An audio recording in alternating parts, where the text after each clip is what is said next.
there's any technical issue, we can see it afterwards.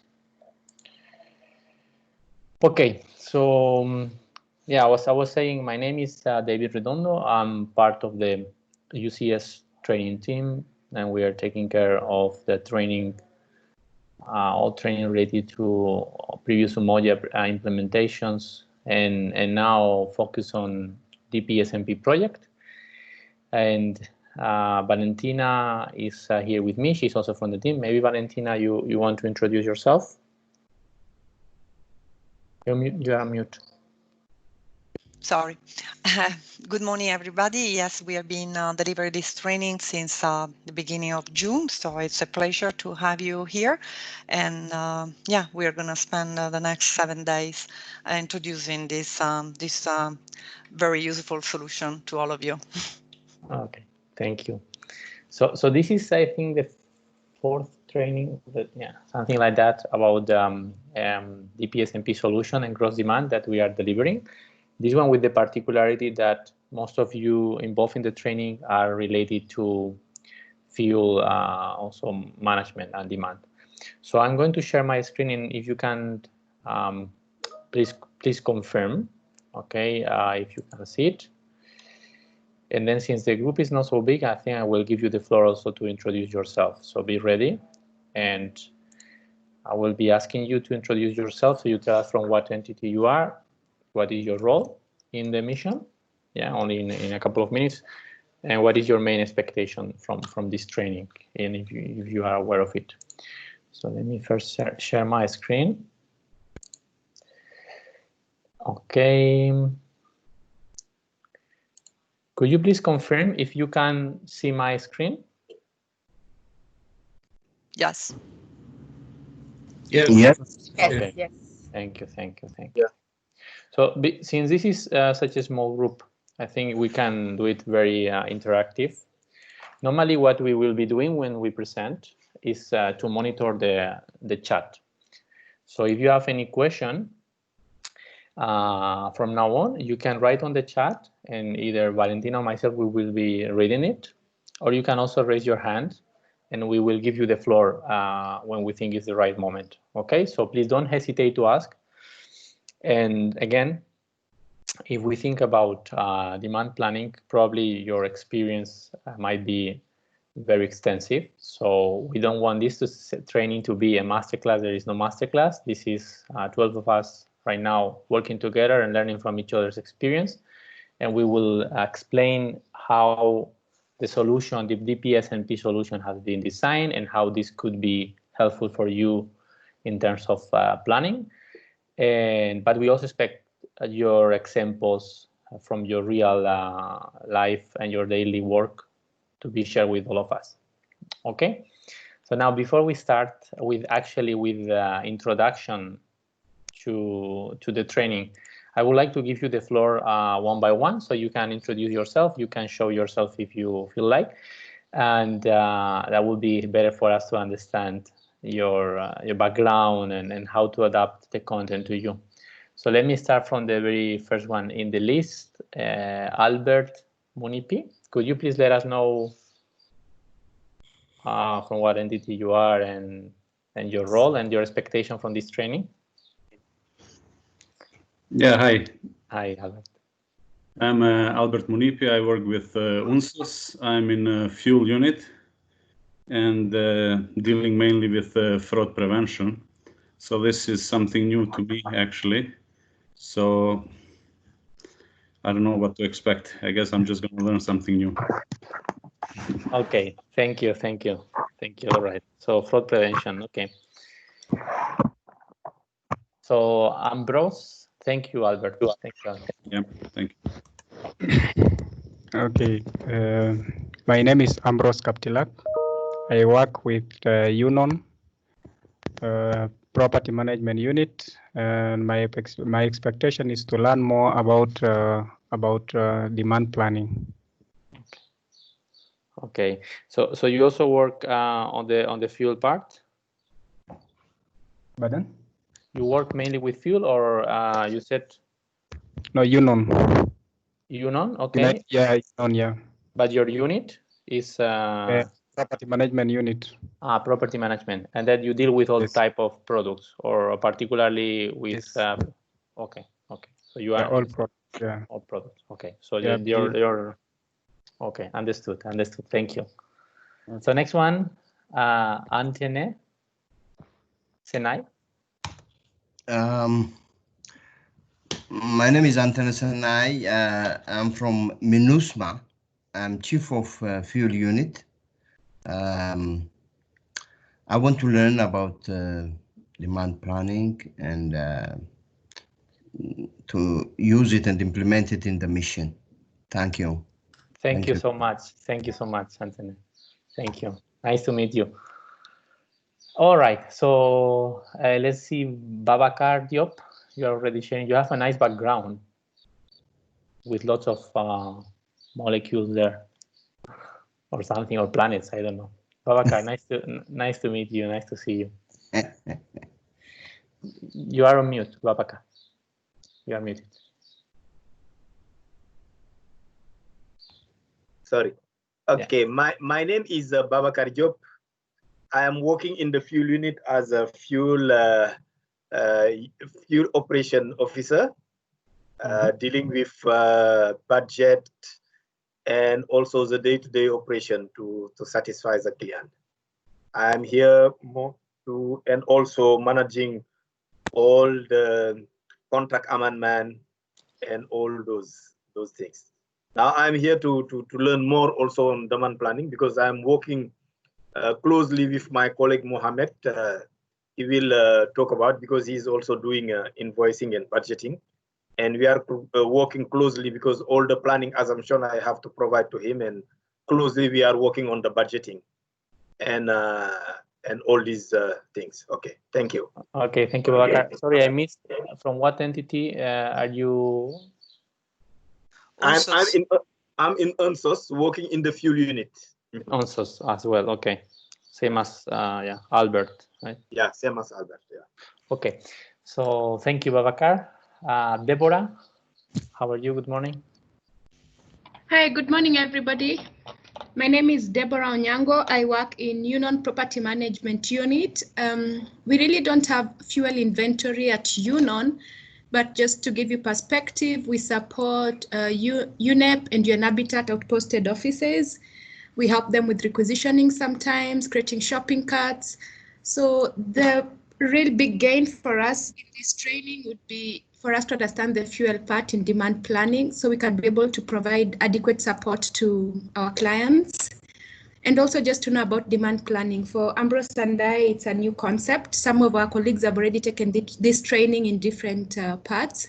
So it's kind of to just gain knowledge in this new concept of demand planning. Thank you. Thank you. Thank you so much.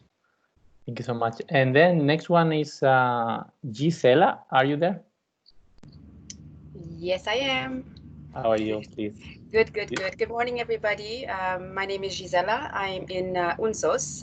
I work in acquisition management, taking care of demand planning. I've taken part in other trainings initially to introduce the solution. And my expectation right now out of this particular training is to understand and to work with actual live data. So I'm looking forward to working with you guys. Okay. All right. So thank you, Gisela. And then next one is Hijab. Good morning, everyone. My name is Hijab. I also work with UNSOS, Supply Chain and Demand Planning Unit. So my expectation will be just to learn the new solution of demand planning, as this is a different platform, and to support clients. Yeah. Okay. So Hijab, do you work specifically with fuel or with all sorts of products? It's more a centralized service. Actually, we deal with all the missions demand plan for all sections. Okay. Understood. Not only for... Understood. Thank you so much. Only 4 more to go. So we have Maurice Nyaturo. Yeah. Good morning, good afternoon, wherever you are, everyone. Yes. My name is Maurice Nyaturo Odielo from UNSOS. Okay. And I'm in acquisition management section, Okay. where we deal with other products. But for my team, I deal with fuel and life support items. So this is some of it. I deal with some of the, I call them clients, like Babakar, Mohammed. And so with this, I want to learn more about the solution. And so that when they come for us to support them, I will know what I'm telling them. Okay. All right. Thank you. Thank you so much. Nice to hear you. And we have Mohammed Al-Nuaimi. Yes. Good morning, everybody. My name is Mohammed Al-Nuaimi. I'm working with UNSOS in contract management, and I'm taking care of the budgeting and invoicing of fuel units. Also, as my colleague Babakar mentioned, we are taking care of the planning of the demand of fuel for two different entities. Actually, we have UNSOS and UNSOM, the special mission. So I joined this training also to, as everybody said, to learn the new concept and the new solution of the demand planning. Thank you. Thank you so much for the explanation and the introducing yourself. So we have two more people. Zegegweni Betty. If you are there, could you please introduce yourself? Good morning, all. My name is Zegegweni Berry. I'm from MINUSMA. So I work with field unit for budget and dealing with invoices. So I came to learn the new concept of in regards with the all related to this training. Okay, excellent. Thank you. Yeah. Thank you so much. Thank you so Thank much. you. Yeah. And all right, and we have someone who joined, Abeba. Good morning. We are introducing ourselves and explaining basically from what entity we are, what is our role, and what is our expectation from this training. So you can please introduce yourself. You are muted, so we cannot hear you. The microphone is muted. Yeah. Hello? Can you hear me? Yes, yes, we can. Yeah. Good morning. This is Abiba. I work in UNMIS, United Nations in South Sudan. I work with fuel budgeting and requisition and contract management issue. So since this is a new system introducing, I'm dealing with actually with Moja since deployed in Unifil. I moved from Unifil to here. So I'm trying to learn new things and to share what I know also. Yeah. Excellent. Thank you. So you work on with fuel as well, or? Yeah, I work in fuel budgeting and contract management. Yeah, budget, requisitioning, acquisition, demand. Yeah. Okay. All right. So thank you all for introducing yourself. Thank you. Thank you. Okay. Yeah. Now. Thank you. Okay. Now, while I will be introducing, I will kindly ask you all to hide the camera. So for the bandwidth. All right. So I think I have some people sharing camera. So then when we will have a question or something, we will ask you to share it. All right. So thank you so much. I'm going to now share the screen. I will we will introduce the. We have someone else connecting. Okay. Welcome, Johannes. Thank you. I'm sorry for being late. No, don't worry. Johannes, just before I start introduction, we just introduced ourselves. Do you want maybe to explain what entity are you working at, and what is your role in terms of demand planning, or we all know each other because it's only 12 of us? Yeah, okay. My name is Johannes. I work for the fuel unit of UNSOS. I'm not sure if there are people from other organizations. My primary job is, we have in the fuel unit, we have this system called electronic fuel management system that we use for tracking and accounting of our consumptions. So basically all the fuel issues we do are captured into the electronic fuel management system. And then whatever reports we want, the analysis we do, including the information that we need for demand forecasting, are extracted from electronic fuel management system. So yes, my job role is related. Okay, thank you so much. Thank you so much. So, all right, so we have a very good team of people from, I think, 3-4 entities. So I think I've seen UNMIS, MINUSMA, UNSOS, and UNON. And I'm going to start now with the introduction of the training. So you will see what is the plan ahead of us and how will we try to achieve the learning objectives of this training. I'll need to clarify something as well for Gisela. So, okay. So demand planning and supply network planning. If you can please mute your microphones. Okay, thank you. There is a bit of noise, or Valentina, if you can check. So this is an introduction, an agenda presentation. All the material will be sent to you at the end of the training. As I said, if you have any questions, you can write on the chat or raise your hand, and we will be addressing them. And our team for this project is composed by Cyril Momo, who is actually our coordinator supervisor from the UCS training team. He will join later, and I will introduce him. And Valentina Barca, who you already know her from the previous introduction. Maria Soledad Evangelio is also a team member that has been working in the back end. She's not connected right now. And myself is David Redondo.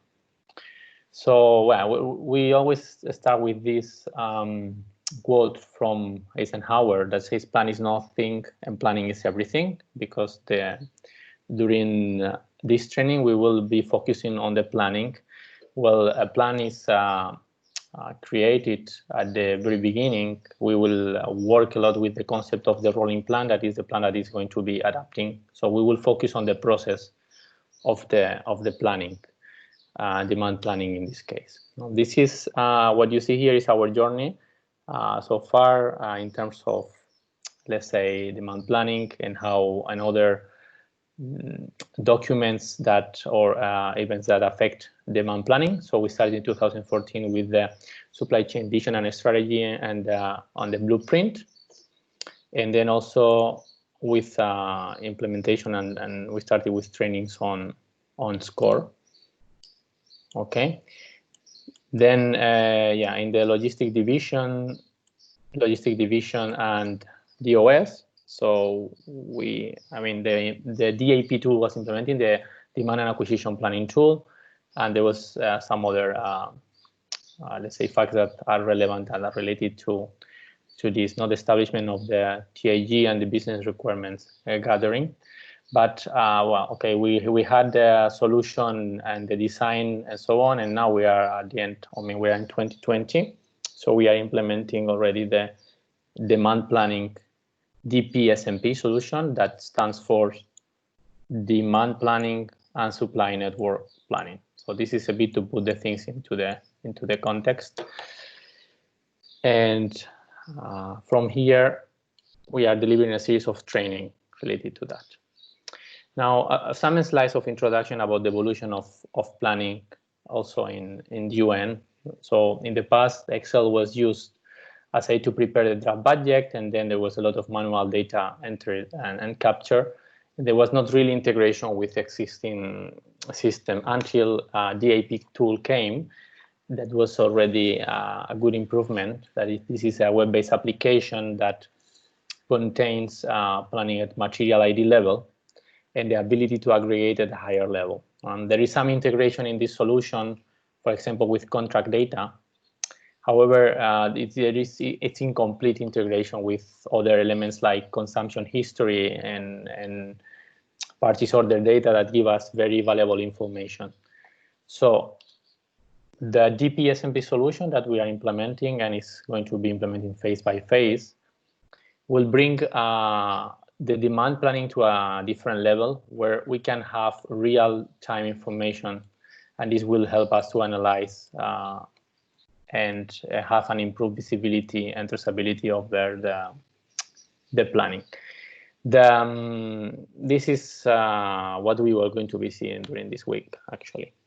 Now, there are a number of improvements that it will bring to us.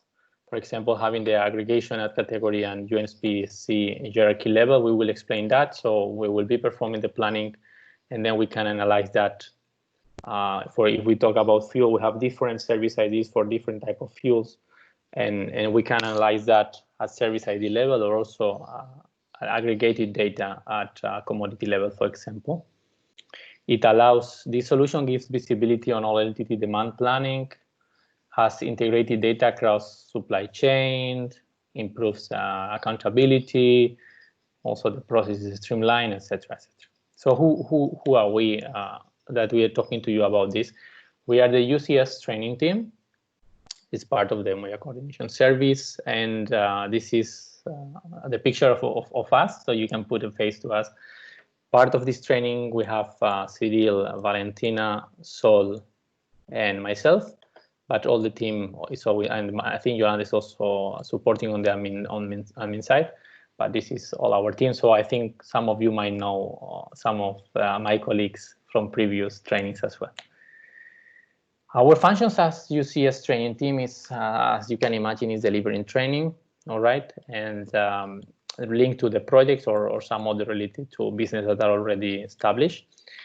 We developed training support documentation, we administer the courses, and also we provide a pre and post support training. So it's not only that we come here and we will deliver the presentation, but if you have any issue practicing with and using the solution, you can contact us at any time, even after the training, or if there is something that you think we might help you with, just feel free to contact. This is just a slide summary of the number of trainings we delivered last year and different topics. So we delivered trainings on property management, we delivered training on the Pyro project, budget formulation, transportation management. I mean, a very, very wide list of topics. So yeah, that's what we do. And our training methodology and what we will be applying during this training has 5 components. We'll have a driving thread that in this case for you will be your fuel service IDs, product IDs, sorry, that we'll be using, and you will see them how you can analyze historical consumption and then go from there to the forecasting, for example, for the future and formulating of the gross demand. We always repeat this structure during the sessions. We will start with a short presentation that could, I mean, depending on the topic, could be 30 minutes or something more. Then we will perform a demonstration. So the short presentation will be about the concept. We will explain the concept, we will discuss the business, etc. Once it is clear what we are doing and why we are doing it, we will go to the demonstrations. Demonstration will be showing to you how to perform in the system what we have been discussing in the presentation or the discussion. And then you will receive hands-on exercises for you to practice. Most of the time you will have to do the exercises after the training or before the next day, session. But if the presentation goes fast enough and the discussions are more or less short, you might be able to start in the training. But typically, what we have seen for the last trainings is that the exercises you will have to do them later. And we will, for these hands-on exercises, we will give you 2 windows of support. So we will be connected before the training every day and after the training every day. So if you are practicing and you have any issue, you know where we are connected. Otherwise, if you write a message to us, as soon as we are available, we will write to you and we will assist. So hands-on exercises is not that you are left on your own, but we will be supporting if you face any issue. So no question about that. At the end of the training, there is an online assessment. So yeah, it's just to confirm that we achieved learning objectives. The assessment is not so difficult. but it's closed book, and I'll explain later something else about it. Now, this is the agenda. The training is 6 days, okay? So these are the topics that we will be touching during the training. On day 1, we have the introduction and the DP-SMP overview is the next presentation, and we will have a demonstration on how to navigate through the system and an exercise for you to practice. Very important on day 1 is for you to test your access to the training environment. I think you all should have access to it, but we will test it, and also you will get familiar on how the solution works. So this is the plan for today. On day 2, day 3, day 4, we will be going through the different business processes involved in demand planning, like historical consumption review, automatic cleansing, and always the structure will be what I said before. For every topic, we will have presentation, demo, and exercises.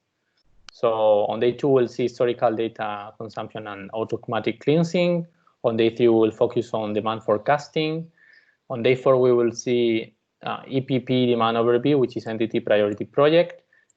This might not be so related to fuel, but it's part of the solutions. You need to understand it and see how it works.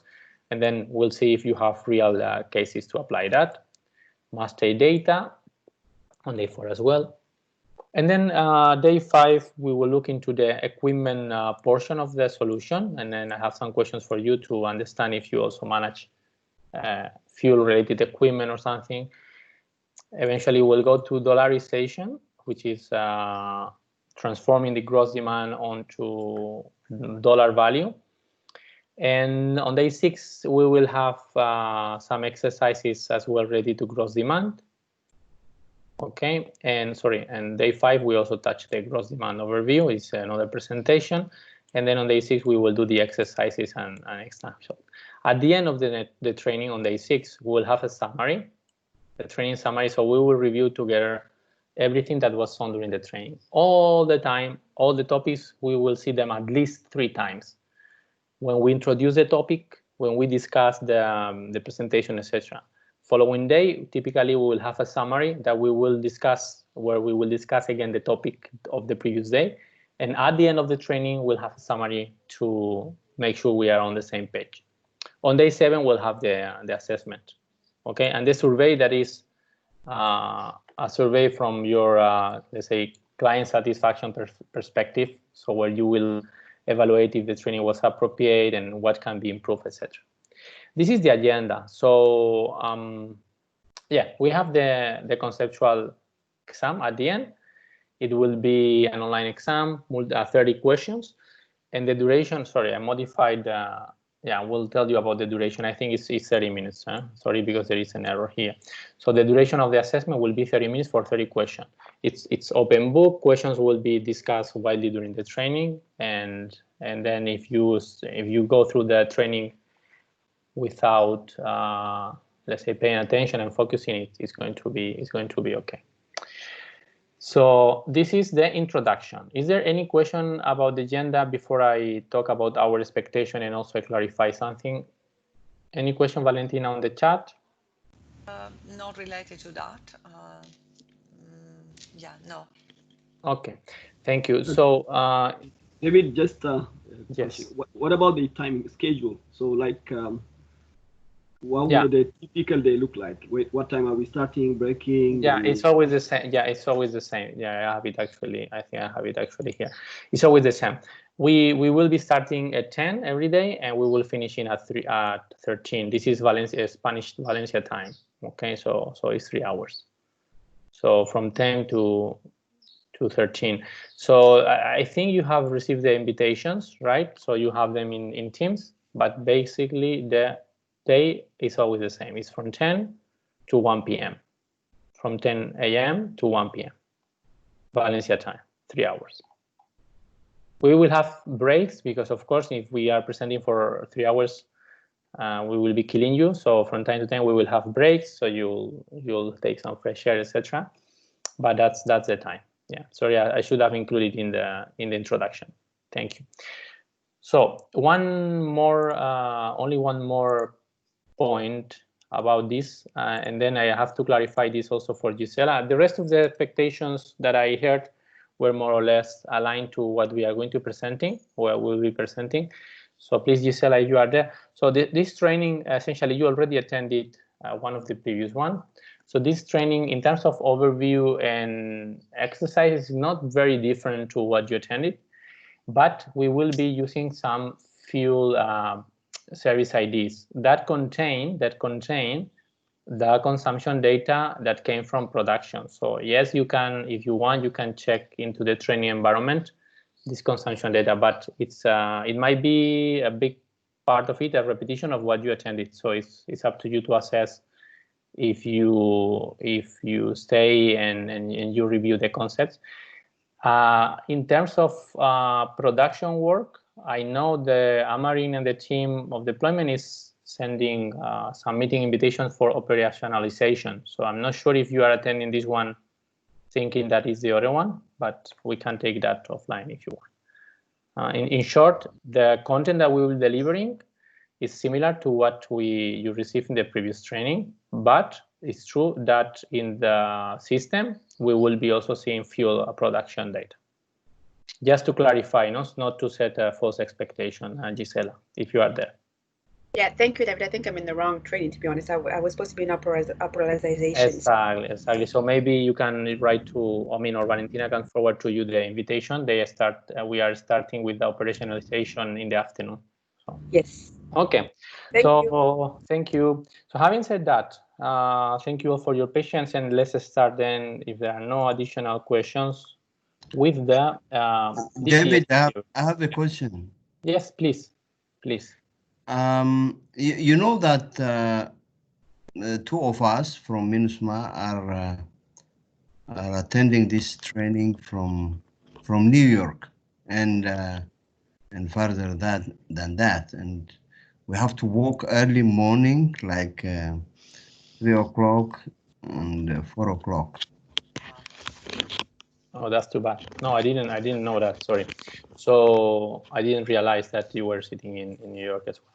So yeah, the timing for the training has been designed like that, and then there are other trainings happening immediately after that one.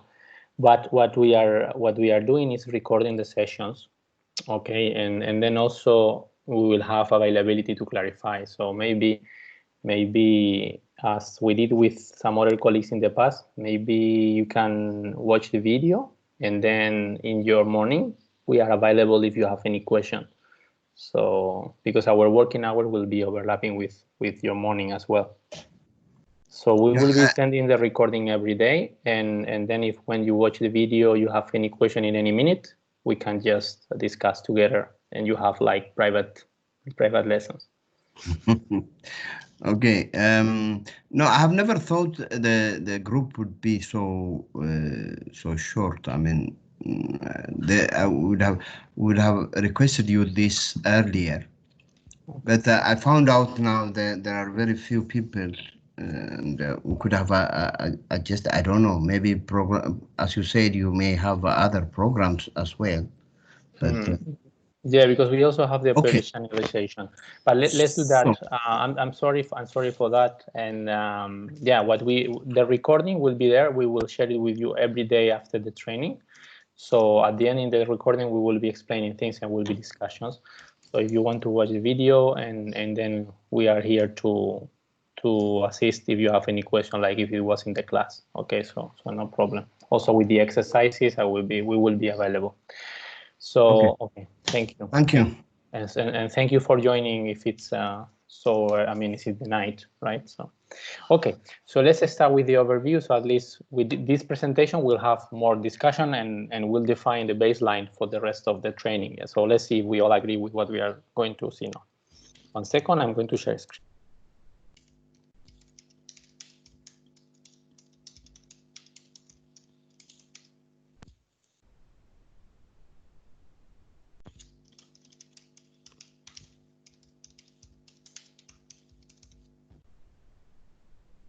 Okay, this is the presentation. Can you see my screen? Valentina, could you confirm? Yes. Okay. So this is the overview. What we have ahead of us is a presentation. It's a lot of concepts. It's the first time, but let's see if we get an overview, at least if we get an idea of the main elements that we need to understand. And little by little during the training, everything will be clear, as it happened in the previous 3 trainings. So this, we want to explain the framework where this demand planning solution falls. So we go always, when we train people, we try to go from the general ideas to the more specific. So the first slide is about the supply chain planning operational framework.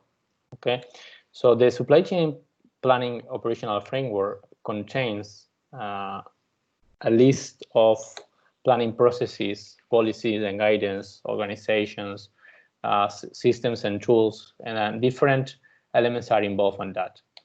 But what we want to focus on this training also on the planning processes.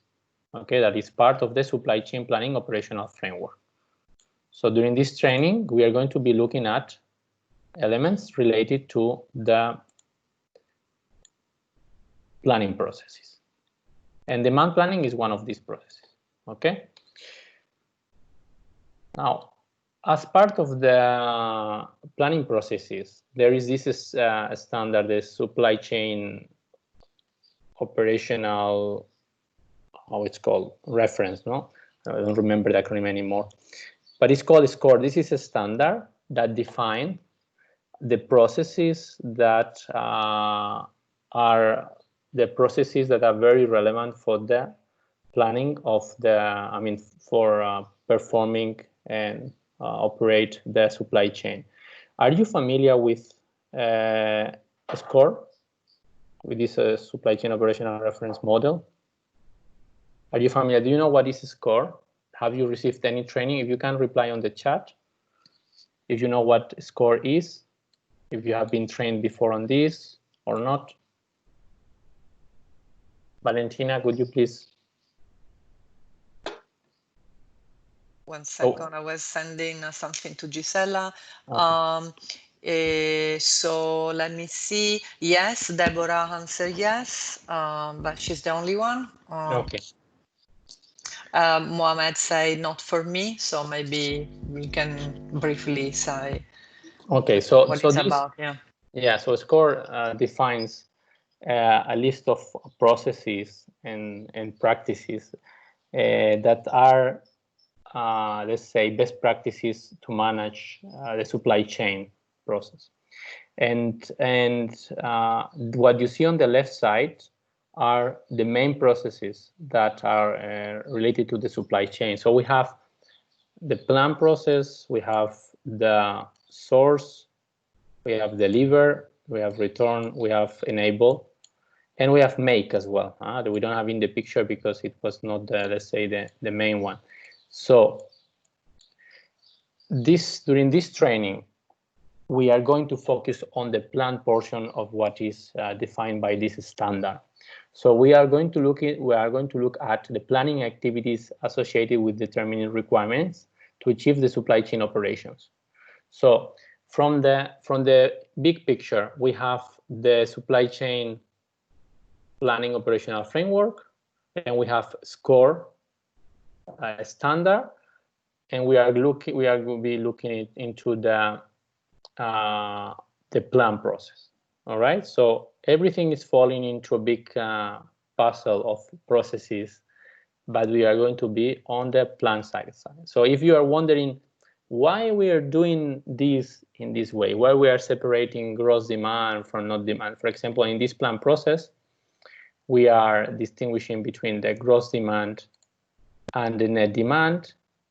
We are analyzing also the sourcing and so on and so on. So if you're wondering why we do it in this way, this is the answer, no? Because we are applying SCORE. So if we look at plan process, the plan involves different type of planning activities. So when we speak about supply chain planning, we have the planning of the supply chain, the planning of the source, planning of the deliver, and planning of the return.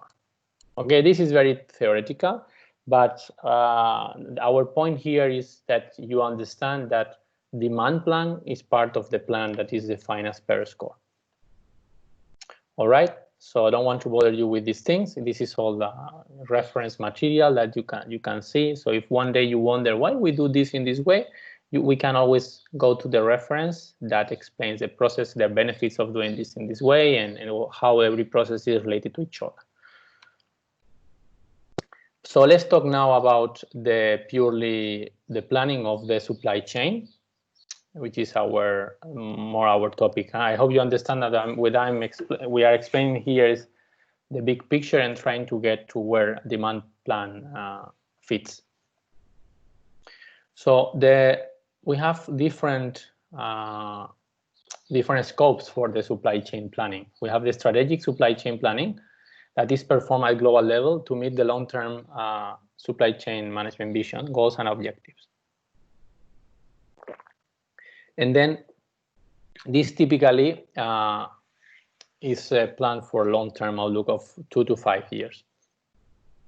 It takes into consideration the historic consumption data, and we have different stakeholders there. This is the supply chain planning strategy one. And then we have the supply chain planning annual that you might be more familiar with, because sometimes this is related to the formulation of the budget. So this planning is performed at local, regional, and global level to meet the midterm supply chain vision. This is only definition of the supply chain planning that falls into a score, that falls into the framework. It also takes care of the historical consumption data, and the annual supply chain planning is meeting at the local entities anticipated requirements for goods and services for a given fiscal year. Now you're starting to see already that the anticipated requirements is another way of saying, referring to the demand. And different stakeholders we have there, the local entities, of course, and then UNGC, UNSQ, etc., the category managers, and the UNSQ budget formulation.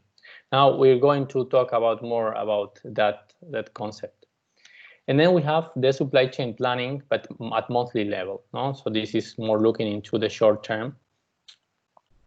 And yeah, that is, you have the reference. So it's a monthly supply chain planning aims at continuously update annual demand, source and delivery plans based on the change of the requirements.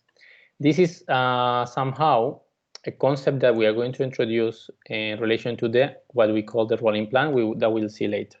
But the idea is that even though we have an annual supply chain planning, monthly we should be reviewing it and adjusting the, let's say, annual supply chain plan.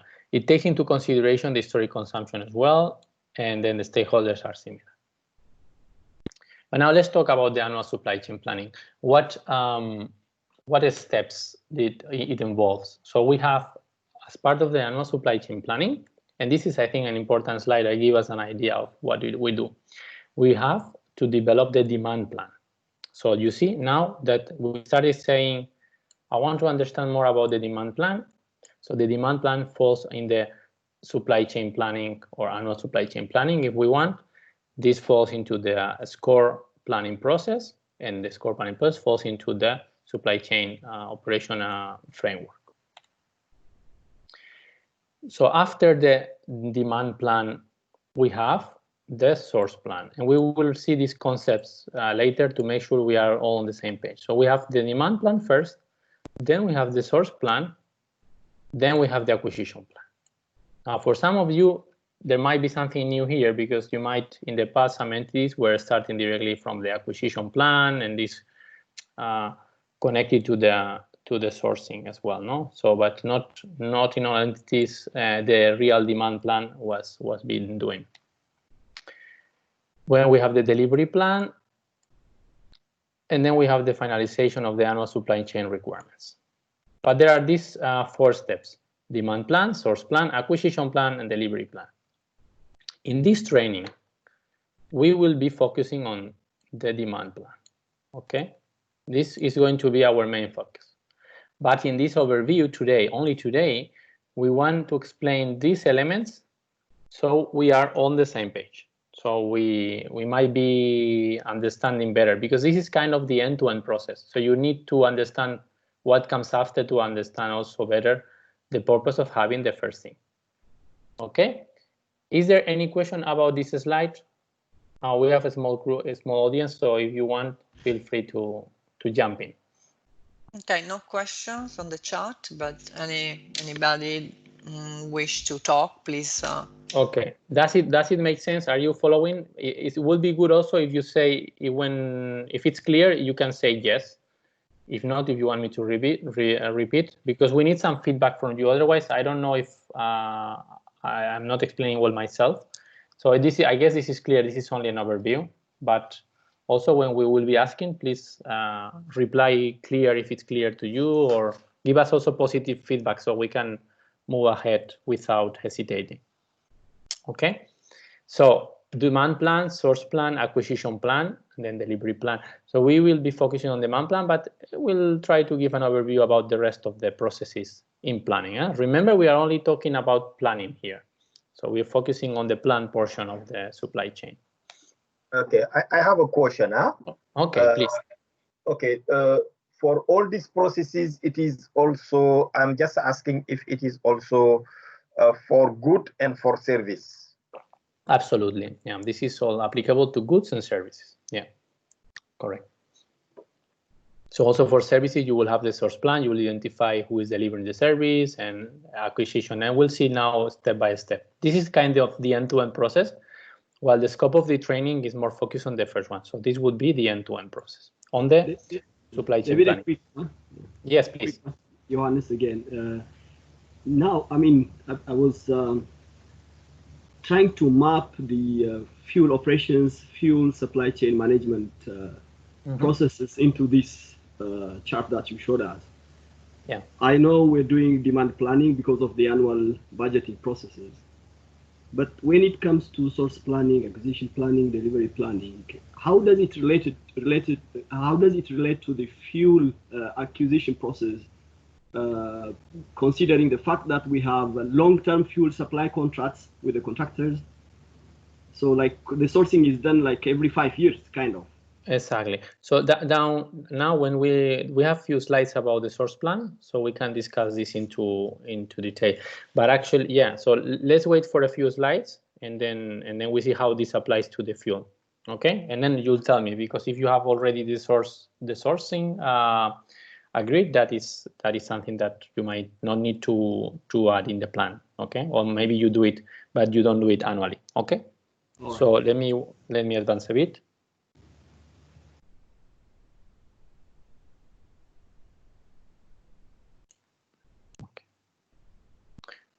So this is like the planning phases flow. So if we talk about demand plan, right, the first one, typically the inputs are the 2 years of consumption data. That is how it's also going to be implemented. I mean, it's implemented in the solution. So you will see your last 2 years of consumption. The system will clean the data if there is something weird that we will discuss. And then in the demand plan, we are going to generate a statistical forecast for the next 12 or 24 months. And this will be also with the input of the planner, the supply chain planner. We will have the monthly forecast review, and then the output are the gross demand and the dollarized gross demand. Sourcing plan will get as an input the net demand that will come from the demand planning process. Okay, we will see later what is the net demand and the planning adjustments. And the process of sourcing plan is identifying sourcing options, internal and external. We will see that later. Okay, and this is just a summary of how the sourcing plan will give us an idea of the budget constraint demand plan and constraint demand plan as well. Well, we will see that later. No, I don't want to confuse you, because that is also related to the acquisition actually plan. But we, as I said, we want to focus on this training on the demand plan. So let's talk about this. Now, this is a different representation, and I think here we can discuss. So what are we going to do in the demand planning process? We identify requirements for services, goods, and services with goods components. So this is what we're going to identify. Someone else already was asking if we are referring to services as well. Anyway, even though we refer to services or to goods, When we talk in the system, we might be saying all the time product ID. Okay, because the product ID, I guess you are familiar with it, it identifies both goods or services. So even though we say product, it might be, I mean, don't think it's only goods, yeah, it's also services. Then we have the source planning. The source planning is identifying the sourcing options for the particular demand. So we might have system contracts, we might have local contracts, global contracts, we can have new procurement requirement, LOA, MOU, or insourcing. Now, the question was coming, I think, from Johannes, or the comment. So let's say the action of identifying the source is actually the source planning. So after you have your demand, if you say, okay, for that particular fuel demand, we have a contract established already, and it's this one. Source planning does not mean you establish a new contract. You identify the sources for your demand. You might have, if you are acquiring laptops, you might be using a global contract. If you are acquiring fuel, maybe you have already an established contract. And then you define if you need one or you need another local contract, etc. Okay, so source planning does not mean establishment of new contracts. It's only identifying the source. Is it clear? It's clear, David. Okay, thank you. And then after you identify the source, the next step is the acquisition planning.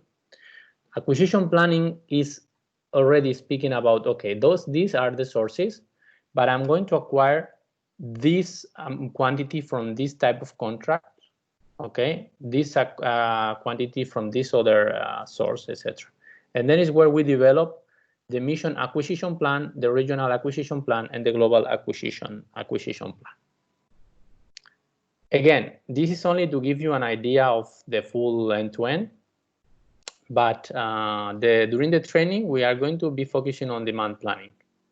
With future implementations and new functionality being deployed, we will be advancing during this process. But now the solution at the moment, it's focused on demand planning. So as part of the demand plan, there are two very important concepts that you need to understand. And now please pay attention to this. And if it's not clear, please ask the question. And if it's clear, let me know if it's clear. Okay, we have a small group, so we can do that. In this slide, we can see the relation between gross demand and what we call net demand. So what is gross demand? The gross demand is a very new concept, so it will require a change of the mindset for everybody in this sense. The gross demand is the total requirement for goods and services per entity and budget year. So it's total requirements. It's speaking about what is needed to be consumed. Okay, what we need to consume. This is gross demand. While net demand is gross demand minus what we already have. Now, in the case of the service, in the case of services and the fuel, I guess you are not, most of your entities, you are not tracking fuel in inventory, right? Could you please confirm that?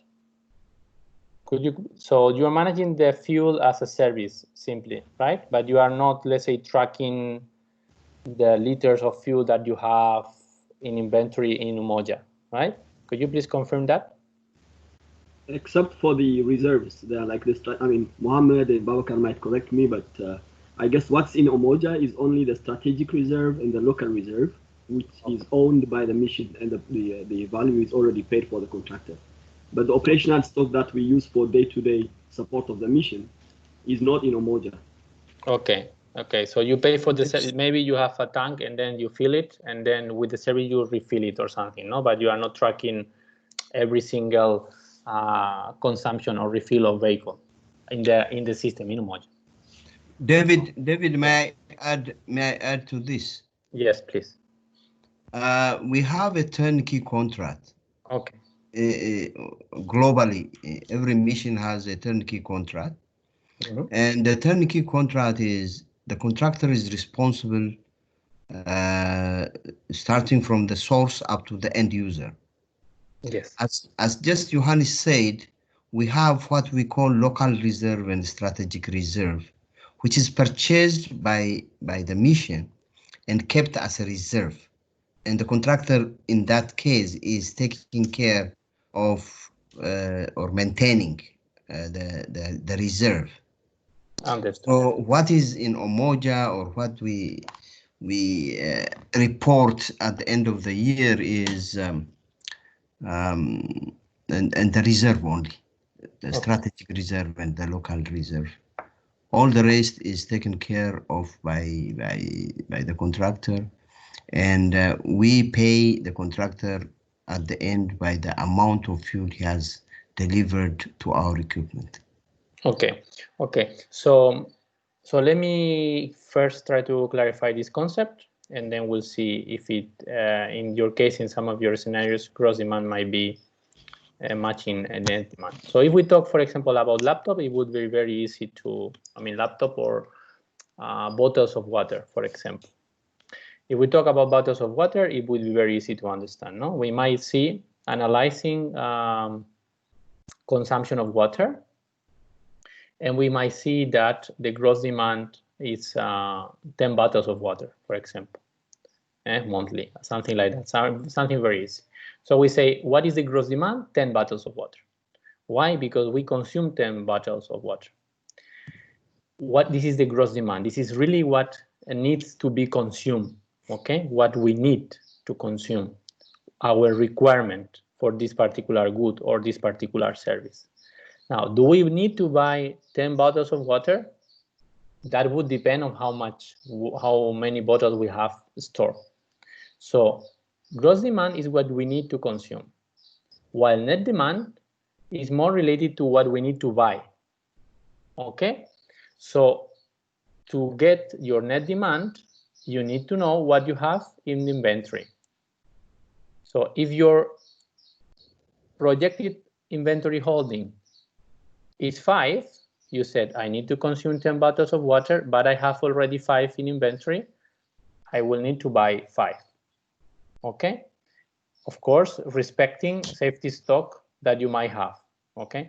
So, but in a very simplistic way, the net demand is the gross demand minus what we will have in stock by the moment that we need it. Let's say that we are talking about chairs, the same thing. Okay, equipment is a bit different, but if we talk about, I don't know, pens, for example, no, very simple example. We need to acquire 200 pens, and we will have in inventory 100. So we don't have to, our net demand will be not 200, will be 200 minus projected holdings. So as I said, gross demand is what you need to consume. Net demand is more related to what you need to acquire. What do you need to acquire? You need to look into your inventory holdings. Is the concept clear? Could you please reply in the chat yes or no? This is one of the most important slides of the training. So is the relation my question is, how do you translate it into our way of okay, I'm coming to that point. But the gross demand, net demand concept must be clear first. So do you understand the point of gross demand, net demand, and projected inventory holdings when we talk about any other product ID, at least in general? And now we will think about fuel. Valentina, can you? Yeah. Yes. Yes, Iab say yes. Yeah, Albert also. Johannes raised his hands, and also there is a comment, David, from Iab say fuel is treated as services, and that was already mentioned. Exactly. Yeah. Exactly. So we go ahead. Okay, if you're managing purely as a service, in your case, the net demand will be matching the gross demand. So what you need to consume is basically what you need to acquire.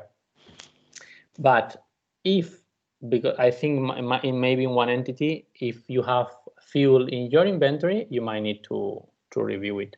So for fuel, okay, unless you tell me the opposite, unless you tell me that in my entity, we have in inventory this amount of fuel and we are managing that I don't think so. Looking at the entities that we have, in your case, your net demand will be matching your gross demand. Okay. Oh, yeah. David, there are yes. two hands raised, so I will give the yes, please, Hihab.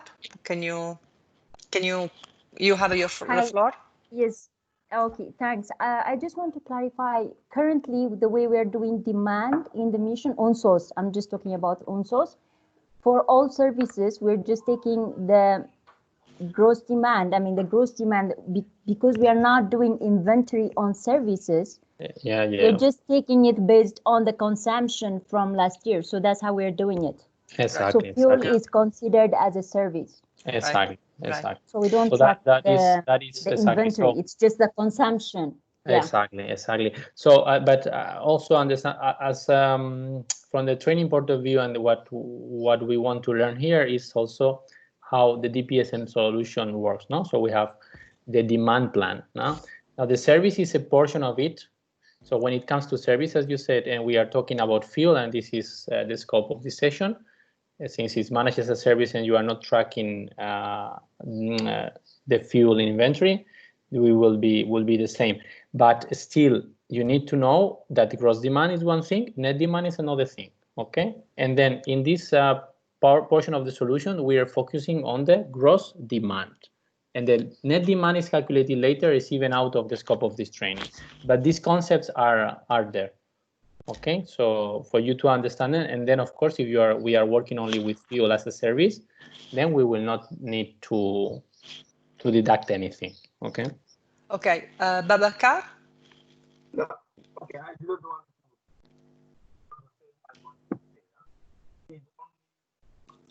We cannot hear you. Yeah. Yeah, maybe Babacar, you hearing can. me? Yes, try again. I'm saying it is only on specific cases we have this net demand, but in most of the cases we don't have anything to deduct. This is the same what my colleague said previously. Exactly. And then let me 1 second. Let me ask a question out of my curiosity about that. So you are only formulating the demand for the fuel, right?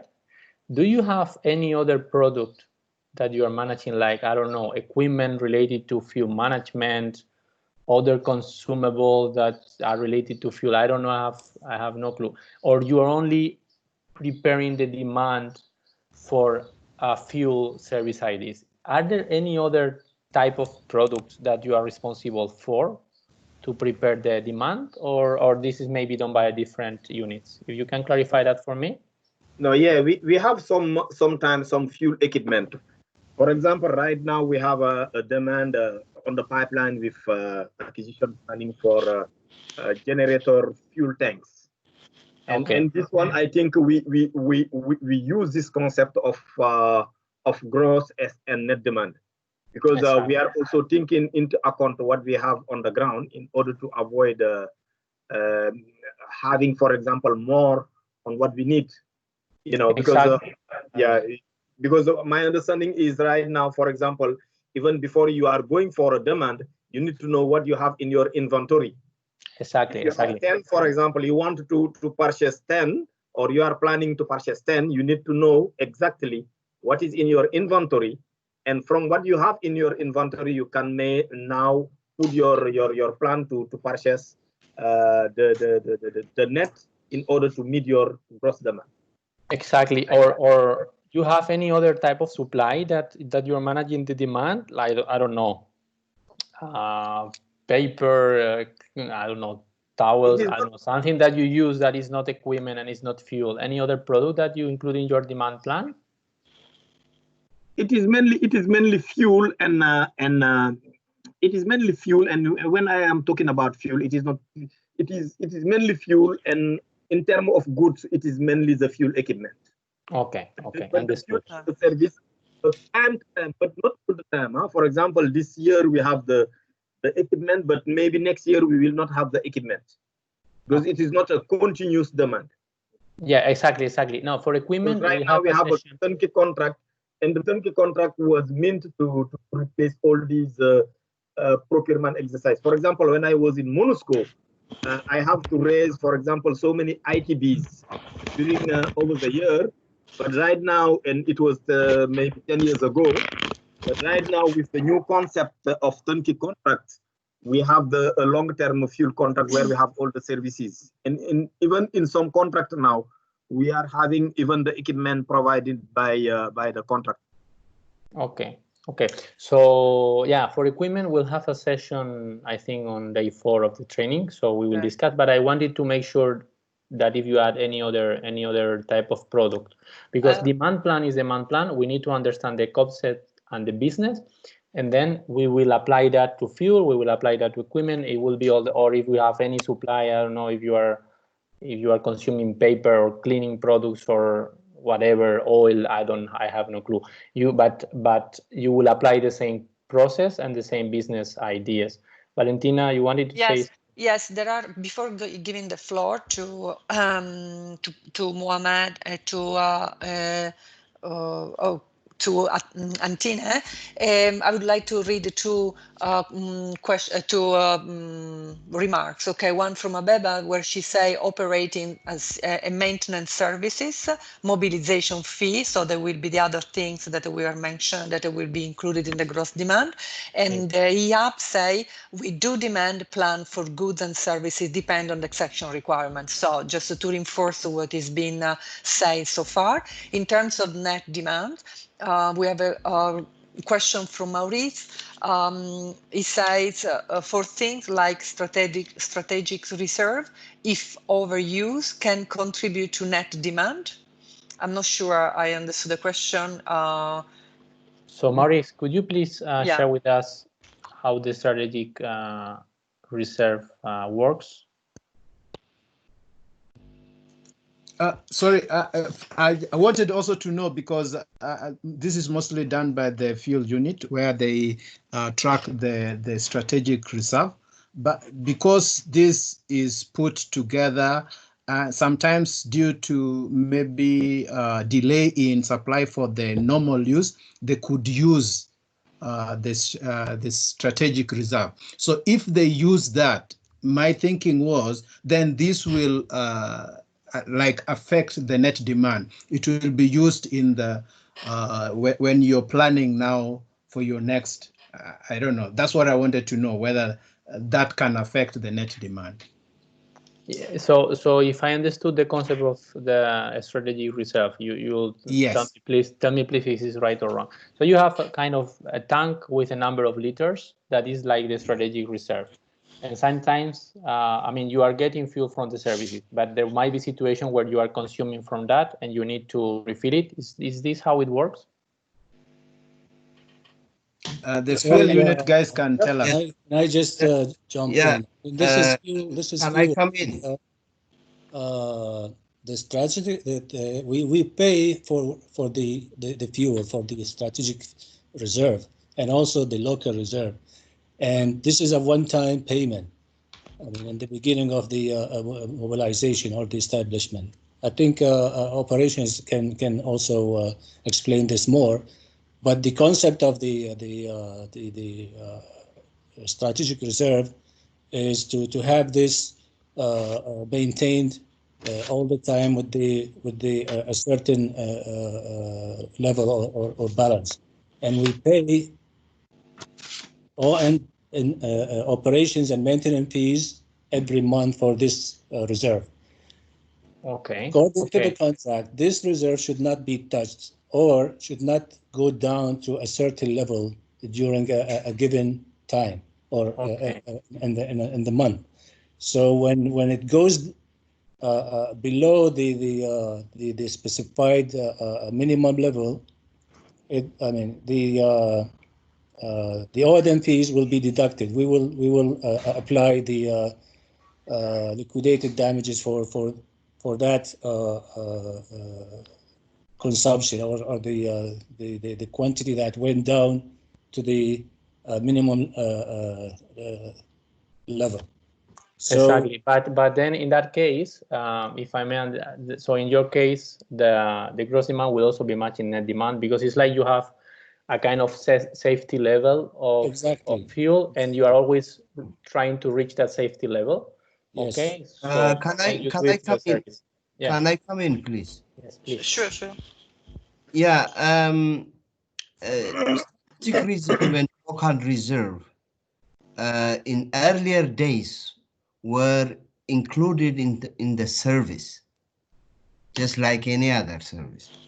But we found out practically the contractor would give excuse during emergency or critical situation. So the United Nations has come up purchasing the product and keep it as its own product, not contractor's product. And the contractor come in here is as just maintaining it and managing it.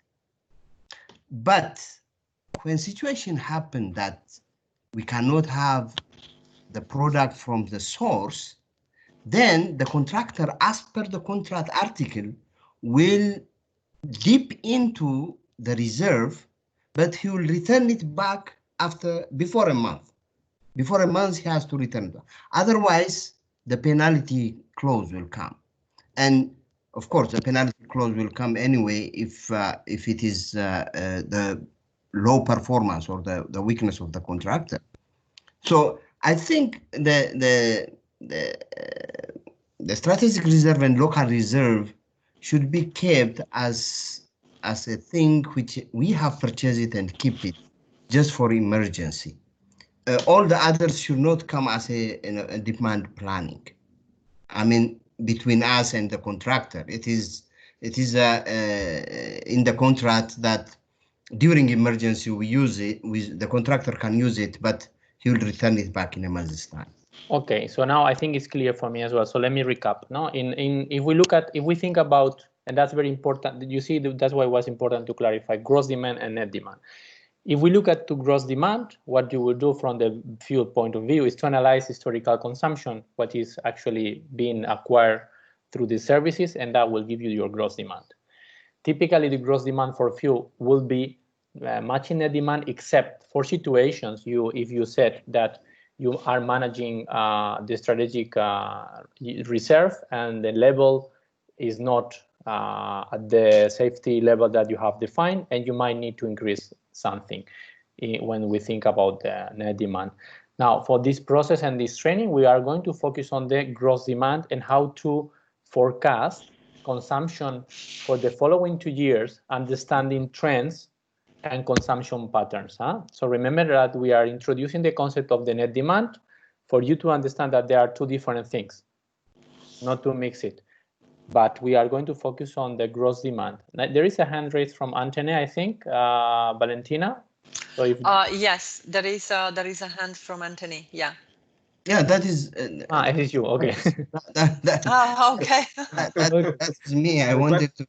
Okay, thank you. Okay, so let me then. Can I speak quickly? What I wanted to say also is in our contract, the supply chain is managed by the contractor. What we are doing mainly is to monitor the performance of the contractor. And I don't want to repeat again what Anthony said, but this concept of gross and net demand occur only on some circumstances. For example, when we are closing a site and we don't need the reserve there, or when we are sometimes switching a contract and we want the outgoing contractor to consume all the reserve and the new contractor to establish a new reserve. But rather than specific case, we are always having the same. Excellent. And also, excellent, that's fine. And also when we will be talking about equipment, okay? So if we are talking about any equipment and you understand from the gross demand that you need to buy 5, I don't know, tanks, generator, you name it, it doesn't mean that's the gross demand. It doesn't mean that you need to acquire 5. When looking into inventory, by the moment you will need them, if you see you have 2 in inventory, you might need to acquire only 3. Okay, but that is, I mean, the point of this slide was to understand the concept of the net demand versus gross demand. And as you said, you know your business. In my case, it might be only changing in specific cases, but in general for services, it's going to be matching. Okay, but that is the purpose of this slide. And then let me please continue with the rest of the concepts. And thank you for the explanations and letting us understand how fuel works in the mission. Thank you so much. So this slide is clear, I think. So when we talk about source planning, the source planning, as we said before already, is determining the sourcing options, and we have different sourcing options. So it's a process to determine that or to identify. And then we have 3 different type of sourcing options. We have commercial sourcing options. In general, for fuel will be this one will be the main one: system contracts, trunking contracts, existing contracts, or new procurements. So for fuel, we will be looking into this. But for other products and so on, we have non-commercial as well sourcing with LOAs, MOU, LTAs, etc. Now, when it comes, for example, to maybe a contingent on equipment and another type of services as well. And then we also have insourcing when it comes to fixed assets or other or equipment, where we have the SDS, the strategic deployment stock, surplus, and UN reserve. So when we talk about fuel, we are mainly on this area here. All right, but that is for your information. You can have commercial, non-commercial, and insourcing sources. When it comes to acquisition planning or procurement, so the acquisition, here is the definition of the acquisition, but we're talking about the plan itself. No, the acquisition is the execution of the source plan through procurement and the acquisition of products according to the sourcing requirements. Okay, and this is done by the different acquisition plan, global plan, regional plan, and the mission acquisition plan. I don't want to waste too much time on this one. It's only for you to have an idea. So this slide is also very good, very important for you to understand the DP-SMP solution. So in this slide, it has plenty of content. You have everything. So if I go from level 1 to level 3, you will see it. No, so DP-SMP is about planning and managing the supply chain. So the first step is demand planning, and this is the focus of this training. But we have also supply network planning. So what does the demand planning considers is the gross demand, while net demand, business planning and consolidation, which is BPC and the budget related formulation.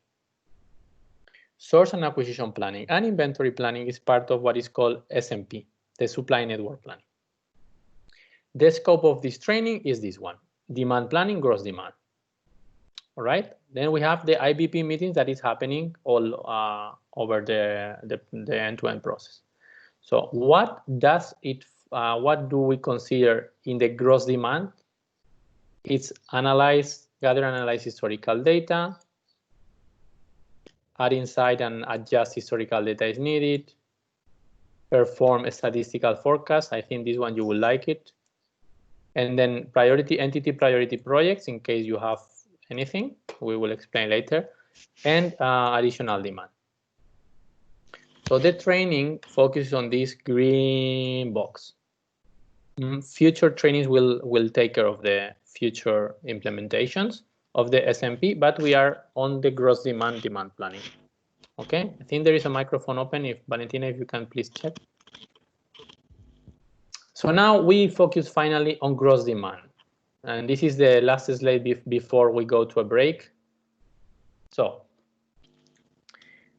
gross demand planning. Now, finally, we went from all the way from the supply chain framework, a score, the plan process, and now we're talking about demand planning and gross demand. So gross demand planning, what steps we have there? No, the demand is the total requirements of goods and services that we explained already. So to formulate gross demand, how we are going to do this from a business perspective, and then this will be also later aligned with the system.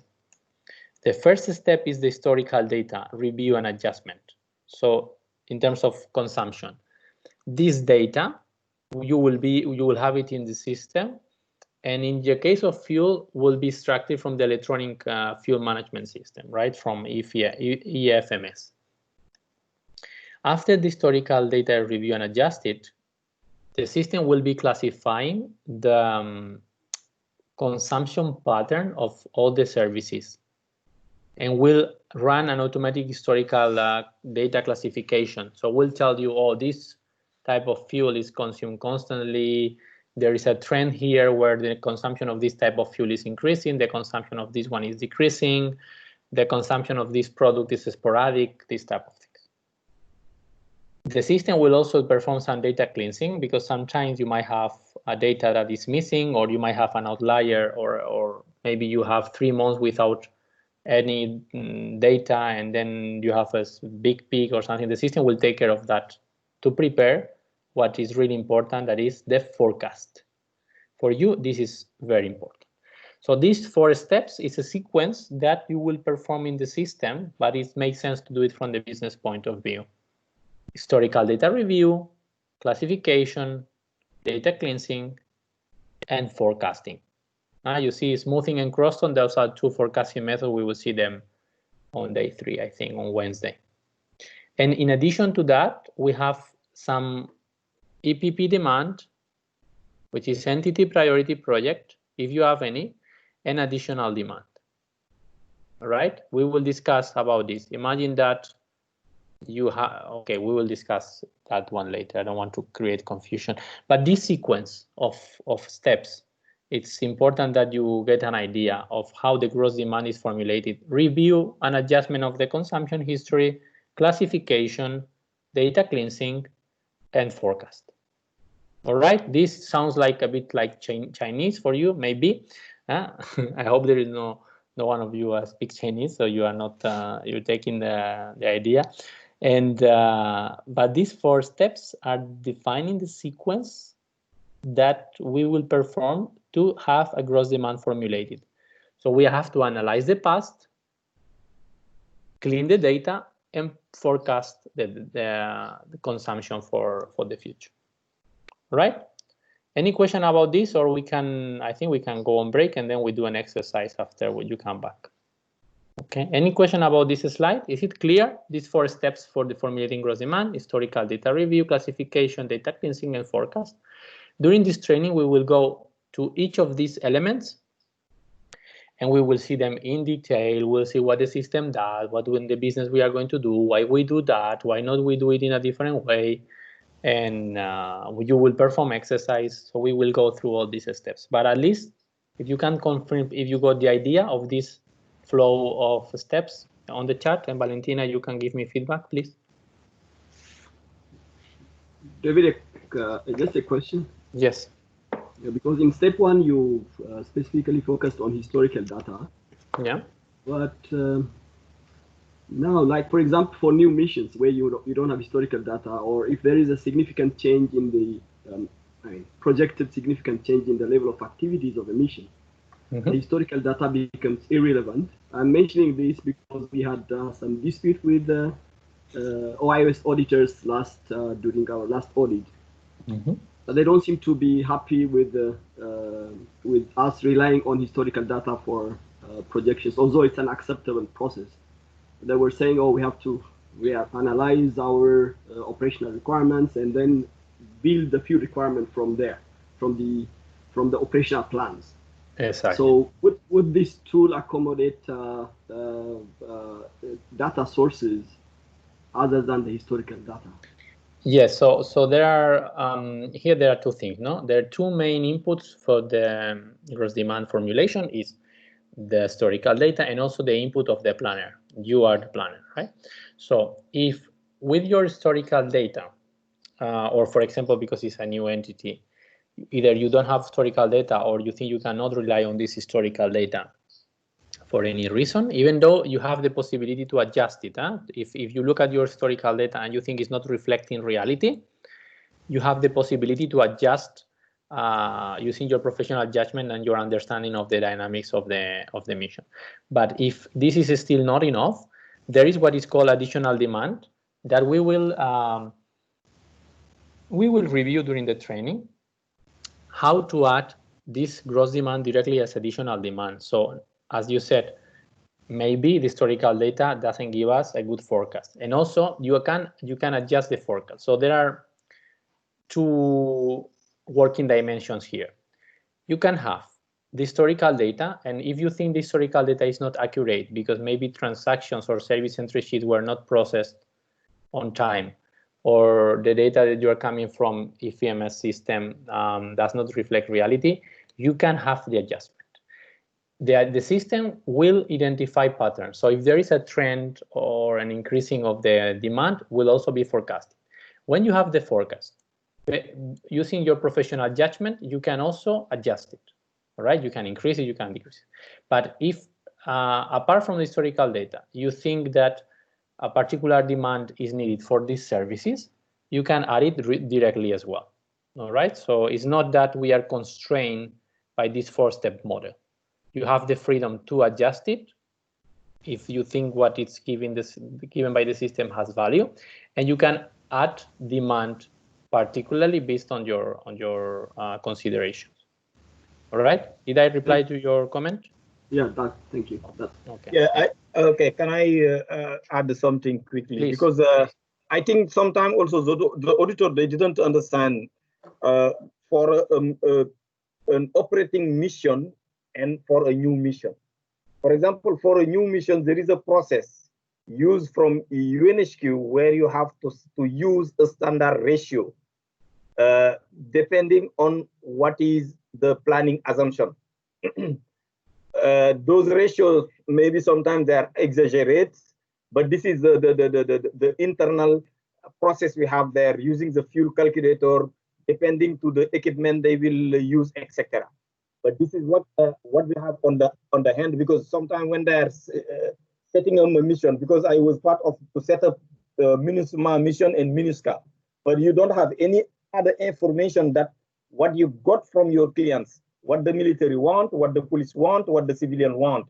And from that information, you will use it now to make a forecast on the future demand, which you will adjust later.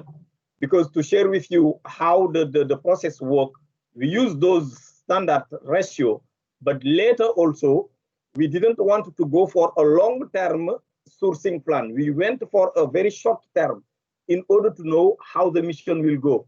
And later, when we got now the right visibility, we went for the long-term fuel contracts. Excellent. Thank you for that explanation. And actually, that is one of the points we wanted to make. When the mission is established and you have historical data, that historical data of consumption, if the quality of the data is good, will give you very valuable information to forecast. And it doesn't mean that you forecast for 1 year, no? You forecast for 2 years, but then the planning is rolling. So you are adjusting that plan as well. So if there is all of a sudden, we gave very good examples with the COVID crisis. If all of a sudden there is an increase of the demand of masks, you will capture that and the forecast will change and you'll need to adapt. But when it's a new mission or a new entity, then you don't have historical data, no? Then you have used your internal processes that might involve the ratio. But that, of course, that is part of the internal process of the planner, okay? Now, last, if there is no other comment. Okay, very good. Maybe we can share the comment with everybody. We've been asked if the gross demand can be adjusted, and or it can. I answered that during the process, the planner will have an opportunity to use his judgment and experience to adjust the gross demand. You have to hold on a little bit because you're going to start tomorrow to see how that process works. Okay. Sorry, I was muted. So yes, indeed, and actually after the adjustment, we can add notes and so on, and we'll see that later. So the purpose for now is still to stay on the overview level. Now we're going to do a break, if you don't mind, so you have some fresh air, because it's already 1 hour, 30 minutes of talking, so you might be tired. So let's have kind of 10 minutes break. And when we come back, we continue with the presentation, and then we will go to the demo. So please be back in 10 minutes. That would be around 11:45 my time. But I'm going to display a timer, a countdown timer, so you see it when it gets to 0, is because we are going to restart. Okay. Thank you. You're a very kind audience and very active. So that's I appreciate it. So see you in 10 minutes. Have something, eat something. So because we need you in a good shape in 10 minutes. Okay. See you later. All right.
Okay.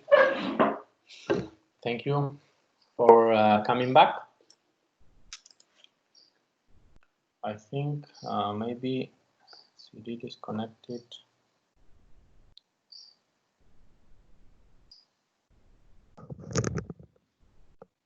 Hey, good morning, David. Okay, so let's continue with the presentation. Let me share screen again. I hope you had some fresh air and you could rest a bit because there are a lot of concepts that we need to touch. No, this is not what I want to share. Let me share screen one. Okay.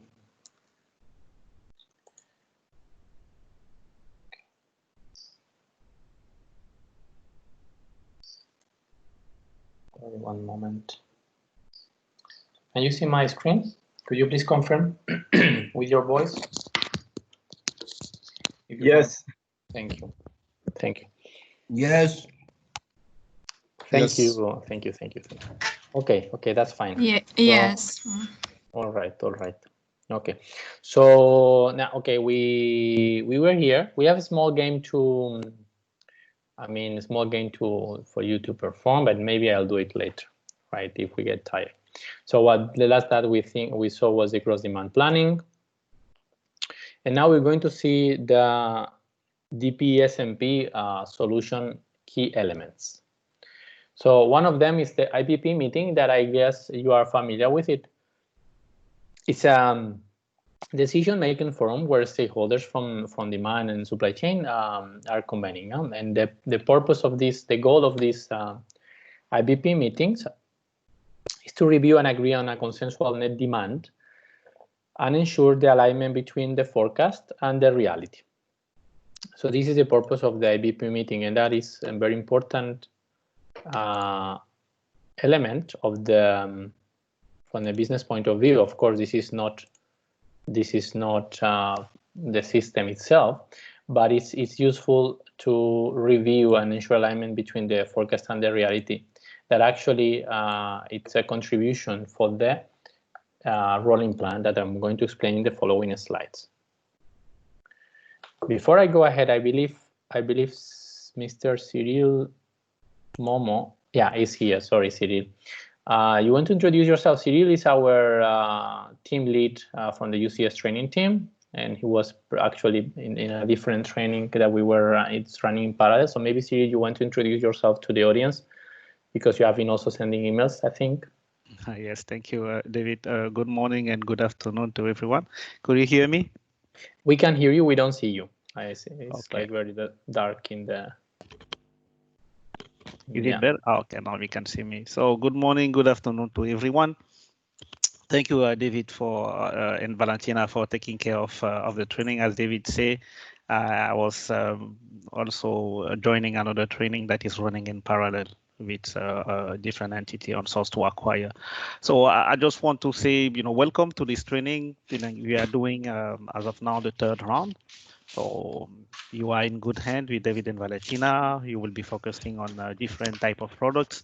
We did a lot of healthcare. So now we're going to review fuel products. I know you have currently some of access issue, but first of all, our apology for that.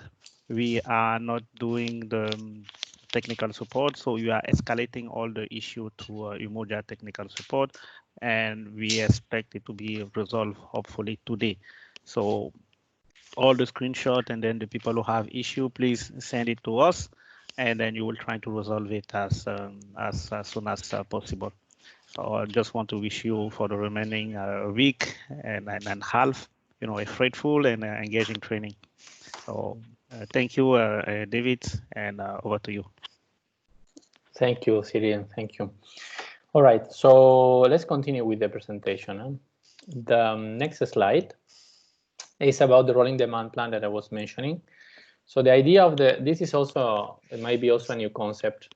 So the point of the rolling demand plan is, as some of you already mentioned, is that based on consumption data for the last 2 years, we identify trends and patterns, and we elaborate or we formulate a demand plan for the next 24 months. But this plan, it might be dynamic. You will review monthly. You should review monthly the plan and adjust it. And then when you review it, it's for the next 24 months. It's not for the next 23 months. So it's always a 24-month plan that is rolling.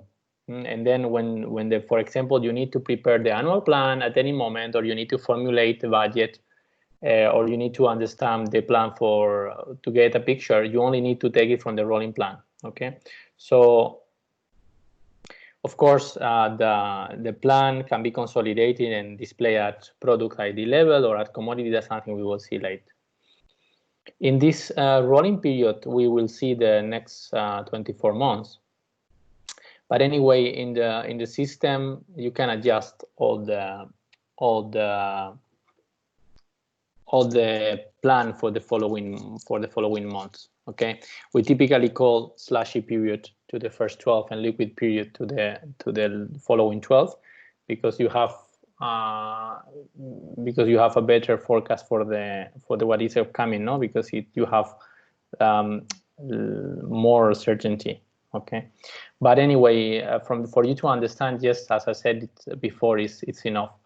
It's a 24-month plan, but it's not always from, let's say, if you are working with regular budget, from January to December the following 2 years. No, after you review the plan in February, it will be from February to January, right?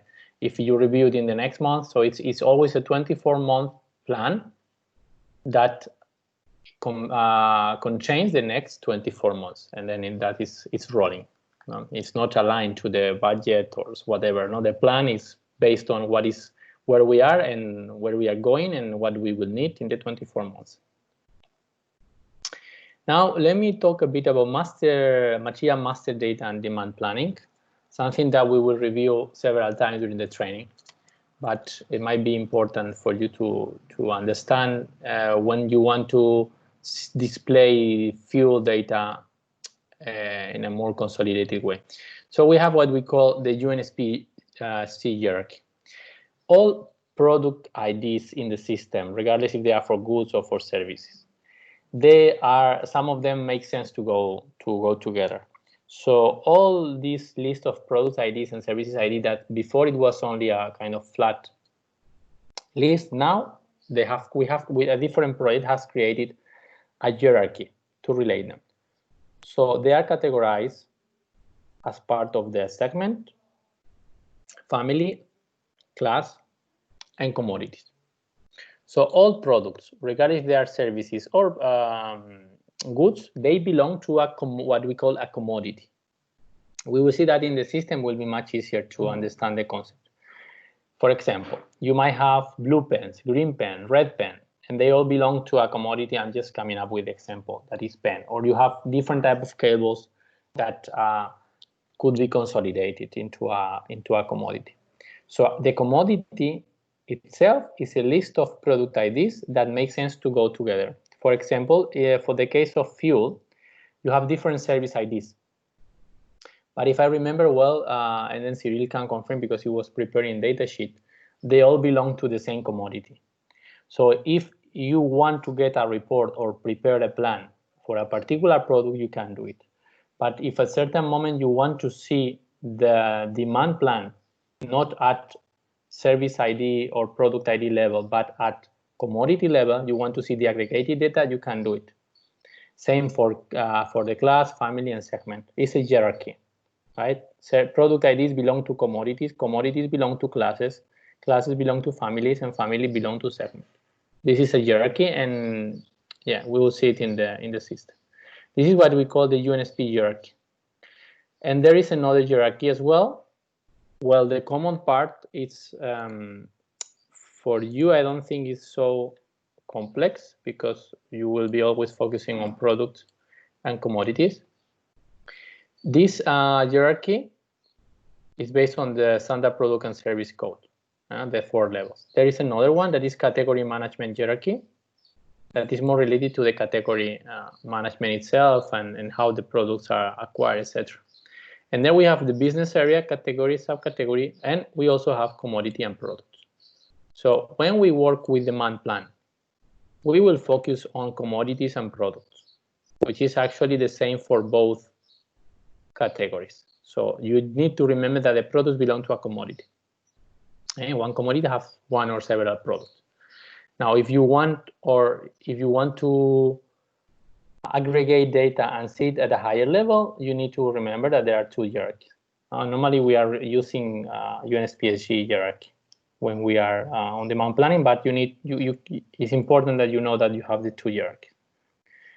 However, what really matters here is the commodity and product, because this will help us to define our planning level. If we want to plan at service ID, at product ID level, or if we want to plan at commodity level.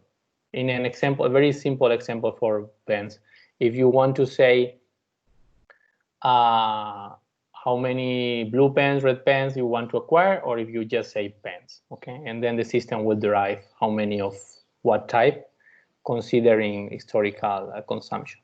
For the examples of fuel, I guess you have I think you have one service for one particular type of fuel. Maybe you have another for diesel. Maybe you have another for, and then you have a particular common commodity. So when we will go into the system, we will see that.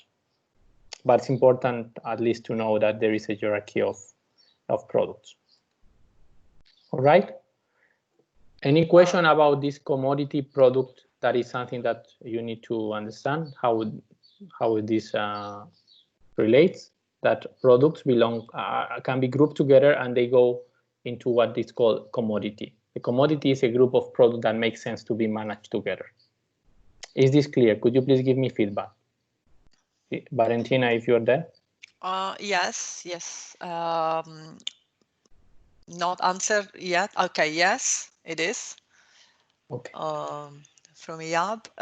There is also a question, but not related to this. We will wait.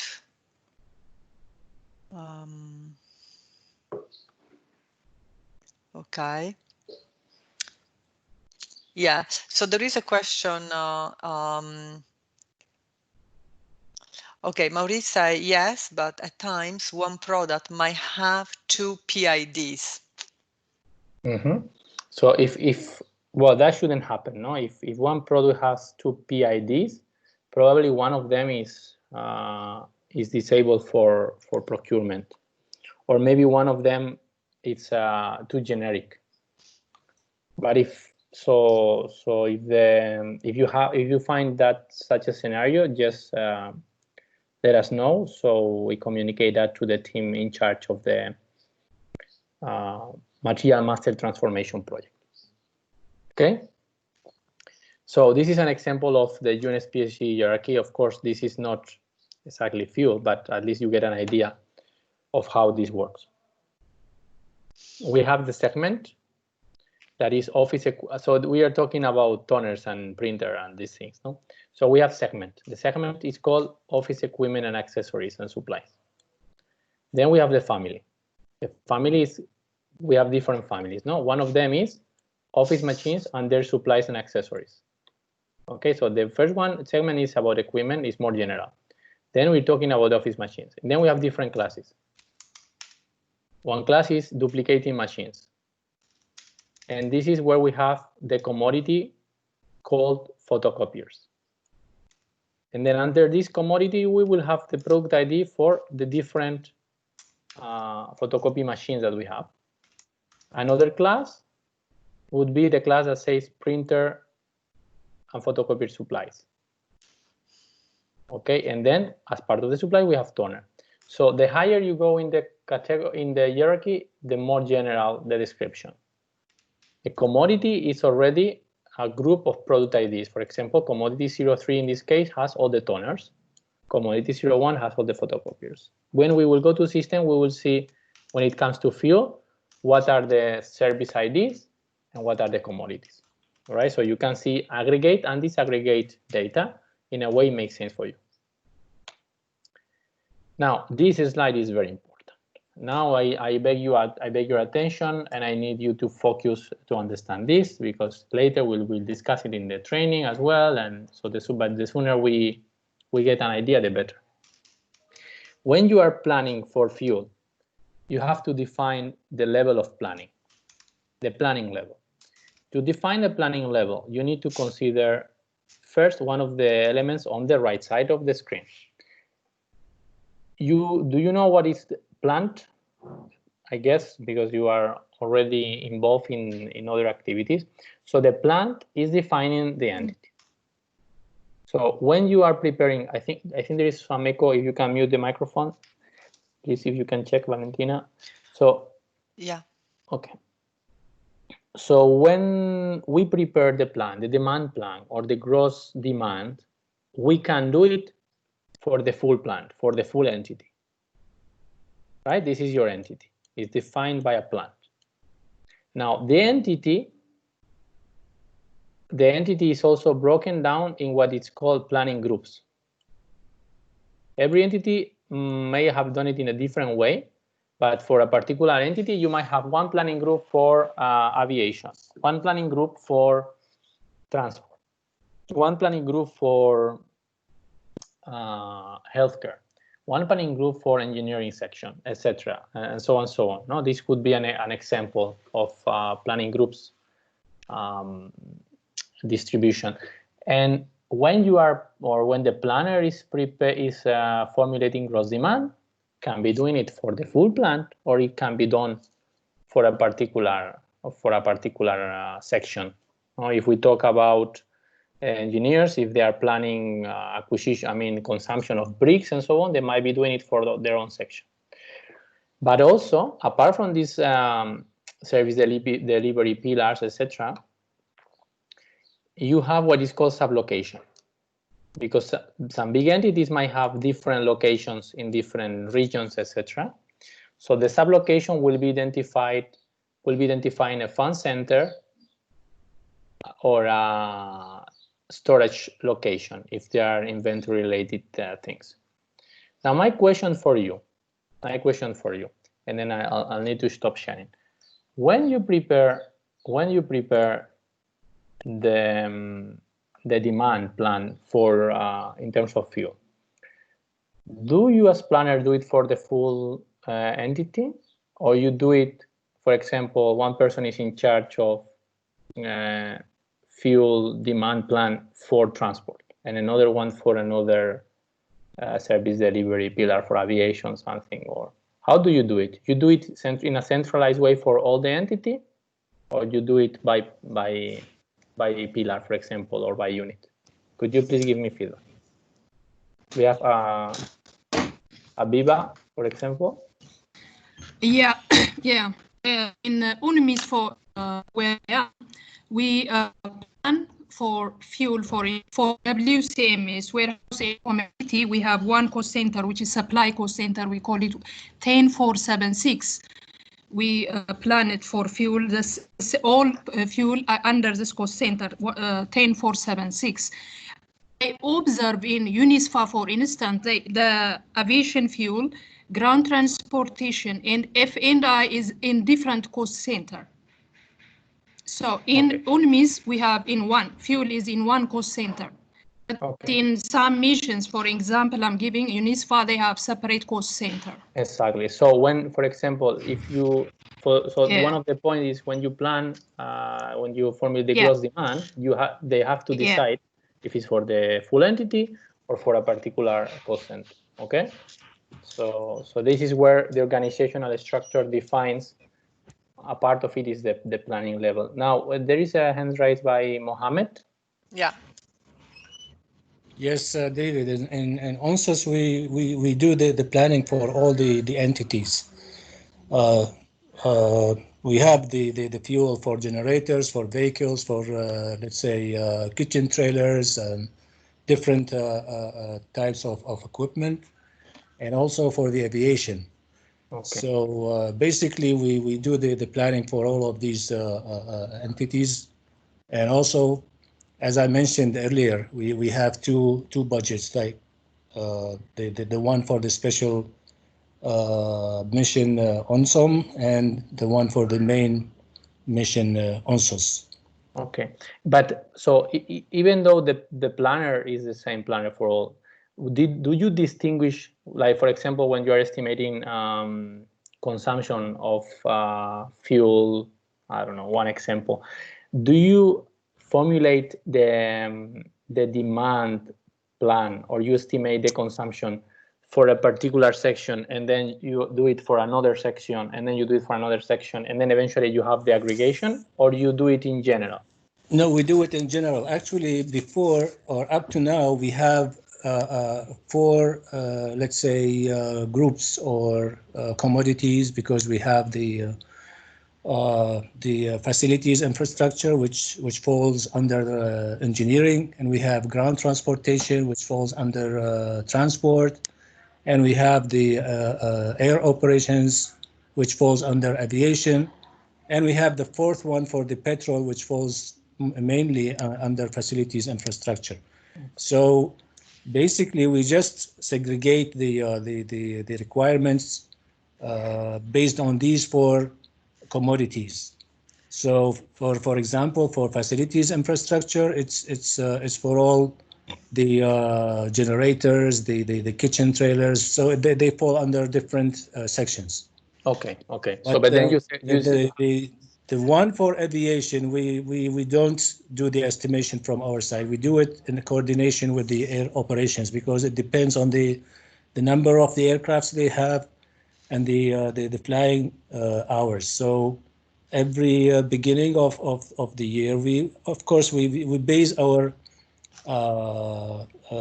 let's say outcome on the previous consumption, let's say this previous 6 months.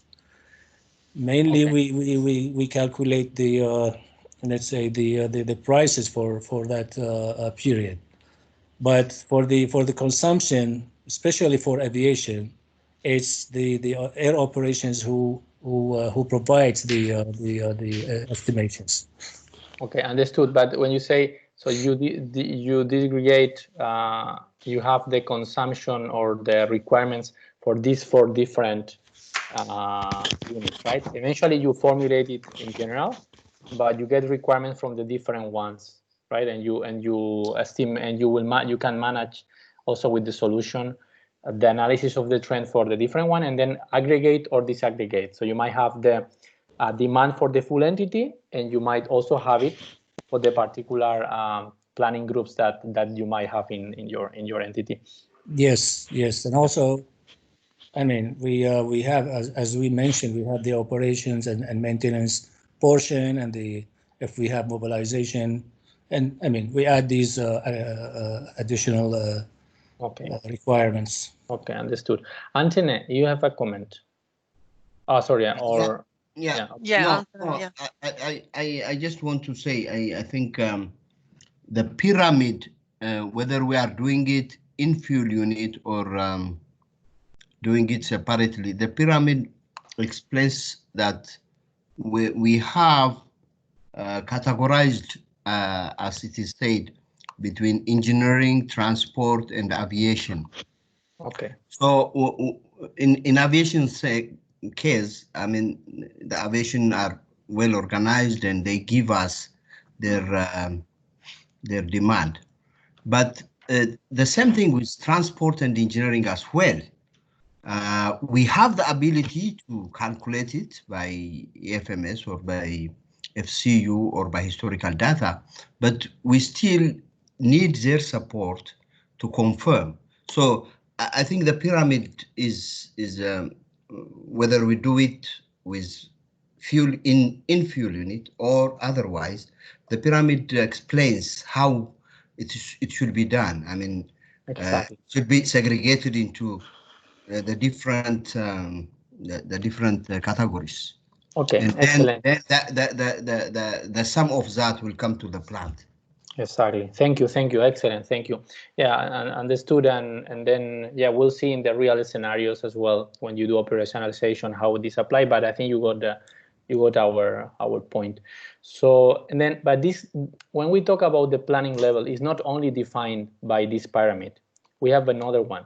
That is the product hierarchy. So when you prepare your plan, you can do it at product level, so a service ID level, so you are going to be preparing the plan for the diesel, for engineering, for transport, for aviation, or you can do it at plan level as aggregated. But you can do that in the solution. You can do it at service ID level, so defined by one particular service that will be also aligned with a particular type of fuel, I guess. Or you might be doing it at commodity if you want to see a more aggregated data. So the planning level is defined by the organizational structure that you are planning for. As you said, if I'm doing it for engineering or for transport or for aviation, or I'm doing it for the full entity. But also you need to decide, but I guess that in the case of fuel, you will always be working at product level. But that is also a wild guess that we will see once we go to the solution. But thank you, because I think these two parameters are well understood. So when we talk about planning levels, you might be planning for the whole mission, as we said, and you can do that at commodity level or at product level. So saying fuel, whatever, or you can say diesel, particular diesel or something. You can do it at planning group, as we said, might be engineering, might be transport, might be aviation, and then you are planning for a group of fund centers, for example, or storage location. Or you can do it for a particular fund center or storage location. Storage locations, I think, in the case of fuel, of course, they don't apply, so don't get confused. So just think on your scenario. But for those that are part of the acquisition planning, also understand this concept, that it can be done at planning group, or if you are preparing the demand, the gross demand for a particular location, no? So if you are doing it for, if you are in MONUSCO, for example, you are doing it in Goma, or if you are doing it if you are in MINUSMA, you might be doing the planning only for Bamako, no? So for the storage locations in Bamako or in Gao, etc. No? So there are the three levels. From the planning group, sublocation. Plan is more general. This is more at, let's say, service delivery pillars, and this is more related to particular locations. Okay, we will define the planning level. This is quite abstract. I'm honestly a bit surprised that everybody is getting this concept before we even go to the system, because last trainings were a bit more difficult for us to make this concept go through. But if it's not clear completely, don't worry, because we'll go to the system. We'll see this 1 million times. Okay. And let me finish the presentation, because then we'll have to go to the demonstration of the system. So this is, now let me talk about the tool itself, no? Where I've been talking about the solution and how the business works, and I think I'm very happy with the discussion that we have. So how is this done then later in the system? So we are using SAP, and we are using a module of SAP called IBP. Don't confuse this with the IBP meeting. It is the tool that we are using. It's called Integrated Business Planning System. And it's basically, I mean, it's only part of SAP that is dedicated to that type of business. And it has some planning functionalities that are built in Excel. So yeah, if you're familiar with Excel, it won't be too difficult to get how it works. And then this is part of the bigger structure of modules that SAP has, and we are only, for the time being, we are only using demand planning. This is only for your information, that we will go to a system and we will use a tool that is called IBP. And last slides about the gross demand roles, no? In case you are going to be familiar with some of them, because I think you will be involved maybe on the fuel as a planners, and also maybe related to the prices. So we have local demand planner. I am assuming most of you are local demand planners. As local demand planner, you will have the option to review and adjust the consumption history. We are local demand planners, so it's review and adjust the consumption history. Also review or override, I mean, the forecasting, and then maintaining some elements. There is another role called senior demand planner that has a particular function in the EPP that we'll see later this week. But this is your role, and this is you have some other roles for your reference. And the second one that I consider important to remark here is the price planner. Some of you might also have the role of the price planner. But this is something we can check with the deployment team during the week if you want. The price planner has the responsibility to review and update some prices. That in case of the fuel is very important, the fixed and variable unit price. We will see that during the week as well. But so as a summary for the roles, local demand planner is your role, I guess, and some of you might have the price planner role as well. The price planner is important when we want to dollarize the demand. When we want to say, okay, how much is all this demand? That will also serve as an input for the budget. Okay, we have some other roles here. You have it as a reference for you, and yeah, no, we don't want to spend more time on this at this moment. So last slides, hard benefits, and then Valentina get ready for the demonstration meanwhile. So and benefits of the DPSMP solution. After all these 30 slides of content, discussions, and concepts, this is a summary of benefits. The benefit of DPSMP solution, we have hard benefits. It's scalable. It has scalable statistical models for forecasting, and the system gives us best fit for the simulations. And also, of course, it eliminates manual Excel sheets and DOF, and it provides a transparent and efficient collaboration framework. And in terms of reporting and analytics, we'll see maybe later and in the future that since all the data is in the same system, it's consolidated and it's integrated, the reports are going to be meaningful. Okay, this is planning tips so actions to take and do. So you have to involve budget holders in changes to the planning process. You have to base your forecasting on the key drivers of the business, and if there is major change, react accordingly. I don't think I need to tell you that, you know it better than I do.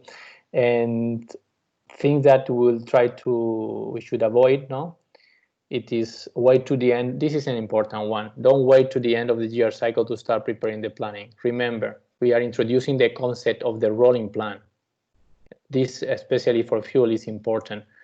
You don't want to, as you said, some of you said already, we don't want to make the plan and then just wait for the next plan. We need to be reviewing it and making it roll. And yeah, and then understand all levels of business requirements. That is some. So we saw these concepts. This is also a reference for you, a kind of summary. Planning horizon, I don't think if I mentioned, planning horizon is basically until where the plan gets. So our planning horizon, as discussed, is kind of 24 months. And this last slide has some prerequisites, concepts to review. In your case, if you are not familiar with Material Master, if you don't know, if I say a product idea and you don't know what it is and you haven't seen it 1 million times, you have this training in Inspira. This is LMS. This is the code, so you can go and review Material Master data presentation. For the rest, I don't think for fuel you need to review too much about the module logistics and the property management, but we'll try to clarify if there is any question. Property management maybe if you have to include in your gross demand equipment, as we discussed. But logistics, yeah, is more related to inventory and so on. And yeah, that's all that I wanted to. It's a lot of content. Don't worry if you are overwhelmed by the content, because we have 1 week ahead of us and actually 7 days. So we will revisit some of these slides in the future. Before I actually give the floor to Valentina, and so you can keep also attention. I'm going to share a link. I'm going to share a link in the chat with a few questions. Okay, you will get a link. It's a kind of exercise for you. So I'm going to put a link here in the chat, and you'll have to go through this small test, 3 questions. It's about the end-to-end process we were discussing. All right, so you have a question about how the processes in the supply chain, they go in sequence, a question about the sequence of the DPSMP process, so a question about this, and another one about the steps to perform the gross demand planning. Another question about this one. Try to open the link. I'll give you 5 minutes to answer these questions, and then we recap together and we go to the system. Okay, so let me put it in let me stop sharing so you don't read everybody's comments. Let me stop sharing, and I'm writing this link in the chat. So one moment. Here it is. Here is the link. So please click on this link. You have 5 minutes to complete it, and we go to the demonstration.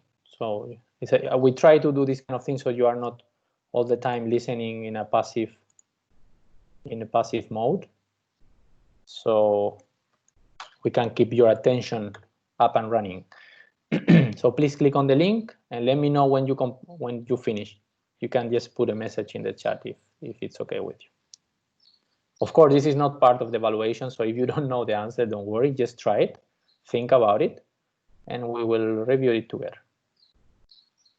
So you have 5 minutes until 12:30 my time, Valencia time.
So did you finish? If you finished, please say yes in the chat.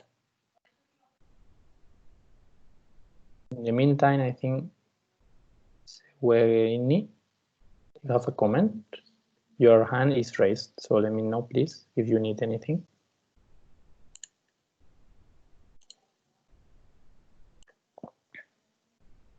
Okay, submitted. Yes. Okay, good. I'm going to share and then I'll recap briefly, but I think it's going to be fine. Okay. So let me share my screen. Sorry. Okay.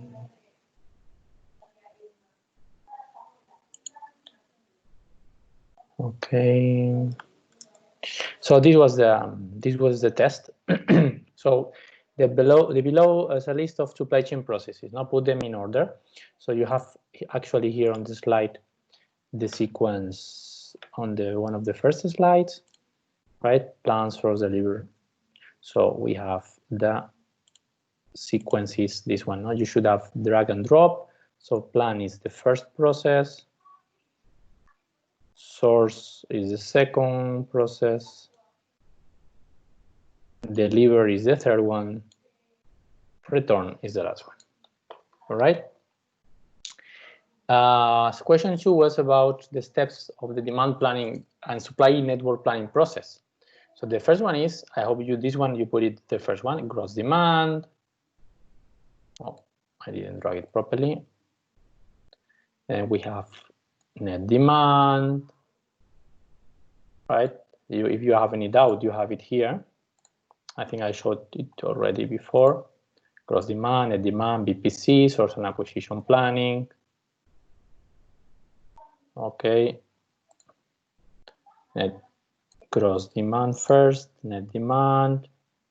BPC is budget planning, business planning consolidation, which involves budget, source and acquisition planning, and inventory planning that, as I said before, you might, in your case, doesn't apply, for the few. And last one is the list of steps.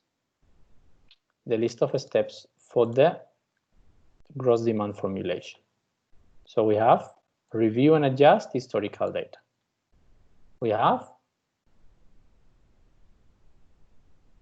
data classification. Then automatic data cleansing, and then a statistical forecast. These are the 4 steps. So I hope you replied correctly to most of them. And that's all. Now it's time to go to the system. We are going to perform a demonstration. Valentina will explain to you in the following maybe 20 minutes, 25 minutes, how to access the system, how to open the things, what is important for you to understand.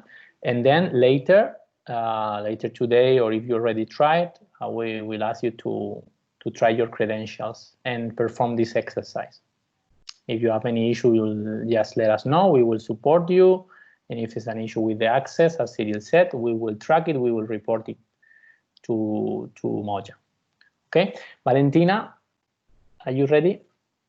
Okay, your microphone is muted. Okay. Okay, so over to you. Yes. All right. So let's start. Let me introduce the solution, the look of it. You will become very, very familiar with this. It's basically an Excel environment, so there are no secrets on that. I just want to start from here. Then we will see how obviously we'll get here. Please share with us any problem you have when you attempt access to this afternoon, or if we manage to do before 1 o'clock. Now, as you can see, this is an Excel, is just a different view. I just would like to you to pay attention to the left-hand part of the Excel. You have some indication, some information, right? So we call this attribute. And in this case, we have many. In this case, we select plant, commodity, so something we know already what is that, product ID, product description, product type. You can see the fuel is considered as a service, even though we have some quantity here instead of value. And then see here is the key figure. The key figure is basically in this particular template, which is the historical data, is the first template we will use in our journey in this training. You have what is displayed. So what we are displaying here, we are displaying a consumption history. We will then see what adjustment consumption history is and final consumption history. For now, just want you to see this characteristic of this Excel, all right? So you have the attribute, so plant, commodity, product ID, product description, product type. These are only few of them available, the ones that are designed to appear as default when you select the template. And then is the key figure, so what we are sharing here. So each template will have this particular key figure, and then you have actually the value. Okay, so you can see that they are organized here by month. We can see that we can change that, but most of the time that will be actually what will be chosen. Okay, so to display the consumption history by month. What is displaying here is exactly the consumption history coming from Umoja. All right, so this is the way it looks. I want to show you, and you will practice that. There is a cool function, which is the chart. You see, I just click on this little icon, and this window open up. And what you do is, where you see series, you select what you want to display. So I'm just very quickly show you to this, but this is going to be something that you're going to be able to do very quickly. So I click plus, and then I filter. Let's say I just want this the representation, the graphic representation of this particular fuel, and I filter by this. So, okay, it's not a very good graphic because this is not, okay, let's try this one instead. Let's say I have more number, right? So you see that it's give you the opportunity. Let me add some, you see, you can see a graphic representation of what is the consumption of this particular fuel product ID is. So this is very quickly, just now we are going to go back and see, 1 second. Yeah, and okay, so how do I get here? All right, so let's start from scratch. Let's start. So you log in the solution, and the first thing you will do, you will go to new view and select the template. So the template is, it might sound not as obvious as it will sound to you in the middle of the week, even before. The template, so the process, the solution is consists of a number of templates. Each template corresponds to a particular process. The final object of this process is gross demand. Okay, so we will get there at the end of the week, and our goal is to formulating and planning this gross demand, and we are going to need all this template to finally get here. You will see. So the very first one, the one I'm using for this demo, is the historical data, the first one. Just for your information, but this is not the purpose of this demo, the historical data is the template that allows the load of the consumption history from Umoja. So it's actually the point where this solution talks, okay, interact with Umoja production. So we will get all this historical data, historical consumption from ECC using this template.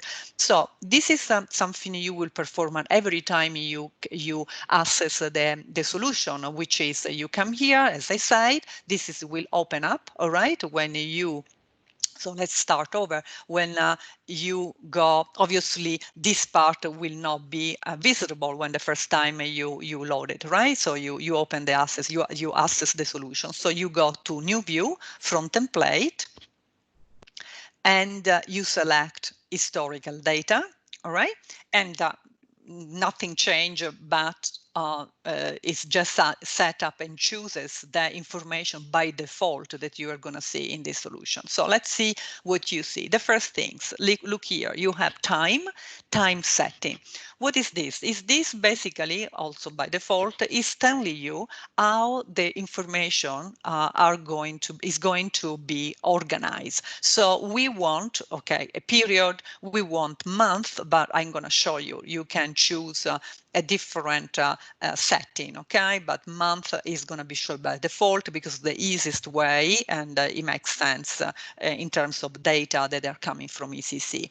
Is rolling, which means that is going to retrieve. So here is going to tell you how many months is going to load from ECC. It goes back to 2 years, starting from the month you are actually in. So we are in July, so we are going to have 25 periods, 25 data points, get 25 months, okay, and 25 value divided in for each month. So why is rolling? Is rolling because if for any reason this process takes longer, it will add a new month every time that the period is taken over. So it will always basically to say that if you start now, you still are doing this forecast in August, it will add August to 2000. So it will go back and count in 25 months. So it will always consider the month where you are and go back 25 periods before. Now, this is the time setting. There is nothing that you are going to require to change here, which is good. So this is basically default for your information. You know what you eventually are able, or you can change, which is basically the way the data are organized. Now, the second thing is the key figure. Remember, this is I'm going to put here is this column. Okay, so this is a change.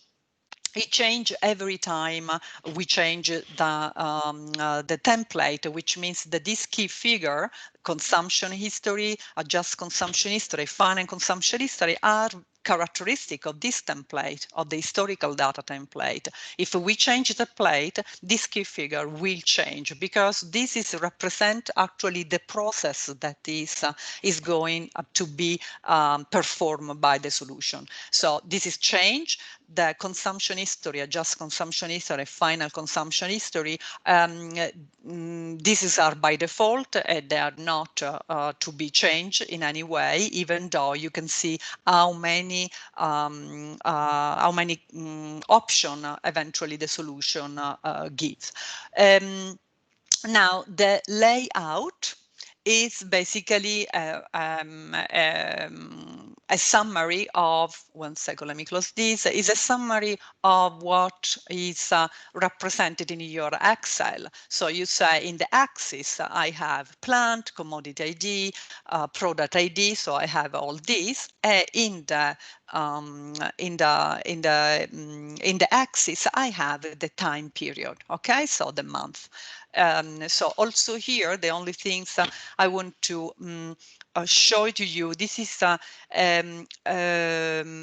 place where you can change the product ID type. You can see that product ID is shown that is attribute. Here you can change in ID number, description of both. Okay, so I want the number, and in fact, as you can see here, I have the product ID, I have the number, okay? So the most important things, function of this of this window of the planning, the view is actually the filter. Why? Because if you don't use the filter, the system will load everything, especially in the real scenario. Here we are in a training environment. It will take probably 20 minutes. In the real scenario, it will probably take hours. So if you don't filter, it will basically load everything he has actually. So the filter is very important. Okay, for this reason, obviously, but also because when you filter, when you plan, you're gonna plan for a particular commodity or for particular product ID. Now, obviously, in the fuel scenario, you're gonna take care of fuel planning, but we already mentioned during David's presentation that actually you might need to plan the purchase, the gross demand of some goods or even other services that you need to carry out the fuel management. So in this case, so the filter allows you to filter your data. So the attribute. So I want, obviously, and let me show, I don't know why I get that. The attribute. So you see the attribute are these: plant, commodity, ID, product ID. So this window, it will allow me to choose the plant I want to, I want the product to be displayed. So, I can type plant, or I can just go, is obviously alphabetical order. I can go and choose the attribute I want to display. So I choose a plant, and my plant is IT01. Okay, sorry, IT 01. Okay, so it's this is a case sensitive case, so you have to be careful what you write. To be sure, you can what you are choosing, you can click on the three dots, and you see you have all the plant here. So I just select, and you see the moment I select, my selection appear in selected items, and I say okay. So you want to add another attribute. Okay, so let me add another attribute. Usually you will do this choosing commodity or product ID, but you can, as you can see from here, you can actually filter by many things. Okay, so I want a commodity to start with. You see, it showed me that it showed me the commodity description, but I want commodity ID. So I just go one below, all right? And this time I don't want to take a chance because it's a number. So I'm just going to select the three dot and put down my commodity that is obviously related to fuel. And you see, I select it, and it appears on the other window. So I click OK. Now, I want to show you first the commodity, which was the screen I show you, and then come back here and select the filter by product. One very important thing you're going to do in the navigation exercise, I want you to notice that over here you have three tabs. It's consumption history, sell history, and input for automatic cleansing. This is also obviously specific of this template, right? So there are three tabs. Well, sell history, as we know, the UN doesn't do much that, but for some entity that they carry out sales, so they will have the opportunity to forecast that too. So to forecast, we know what we are doing. We are just loading our consumption from ECC. Now, if I want to, you see, I made some selection here. I added some filter. So I want this filter to be applied to all the tab of this template. So you see, I have these little icons here.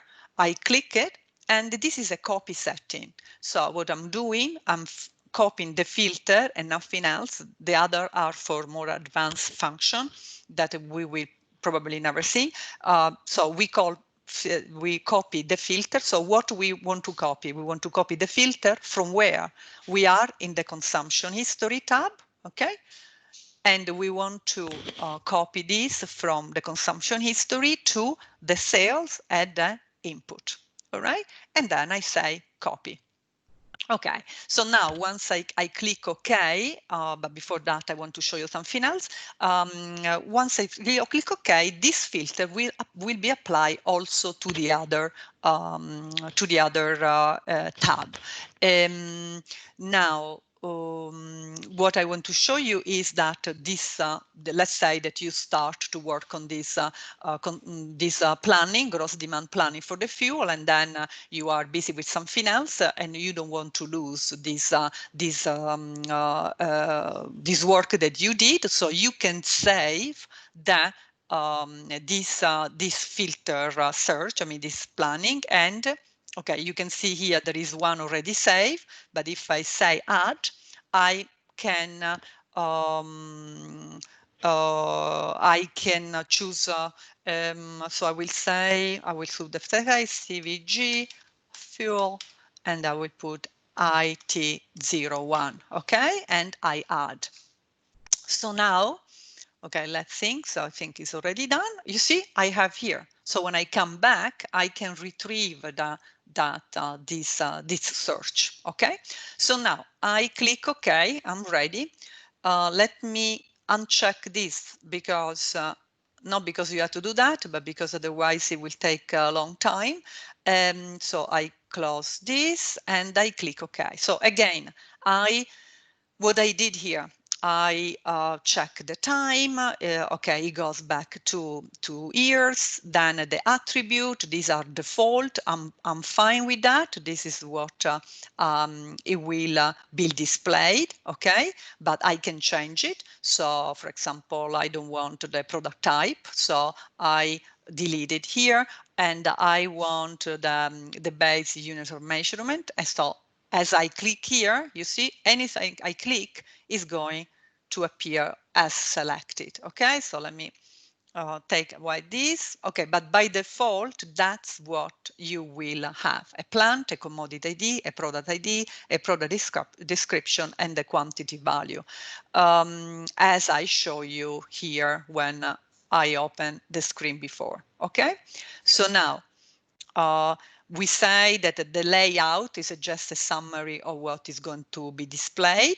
I show you the product ID. It can be an ID, but I can change in description, but I don't need that because I actually have a product description. So I want the number because this is a very easy way to do actually the filter. So let's filter by commodity, and then we will come back and filter by product ID. Okay, so I click OK. Basically, what we are going to get here is exactly the copy of what you are seeing here. But just for the sake of the clarity, we wait for that to be displayed, and exactly OK. So, so it's still thinking. So you see what you're going to see is okay, preparing data. Okay, so it's loading all the data I ask him, that particular ID. Okay, so this is what I ask. I ask that I put my plant, my commodity. In this commodity, I have these 4 kind of fuel. All right, and so what we are displaying here, we are displaying what we say. We are displaying 2 years, okay, of consumption history, which is this, okay?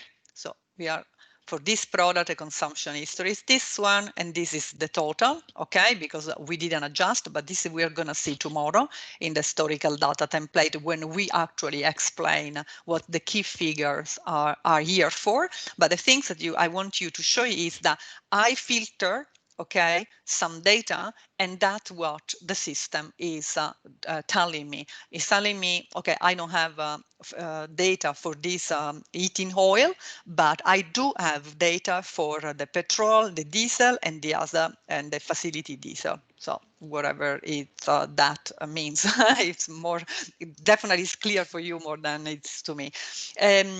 So this is basically a basic navigation, all right? So what I can do here, I can do a few things. Okay, first of all, remember, I can do a chart. So let's do the chart again, and then we filter by product, okay? So again, the chart, I click here.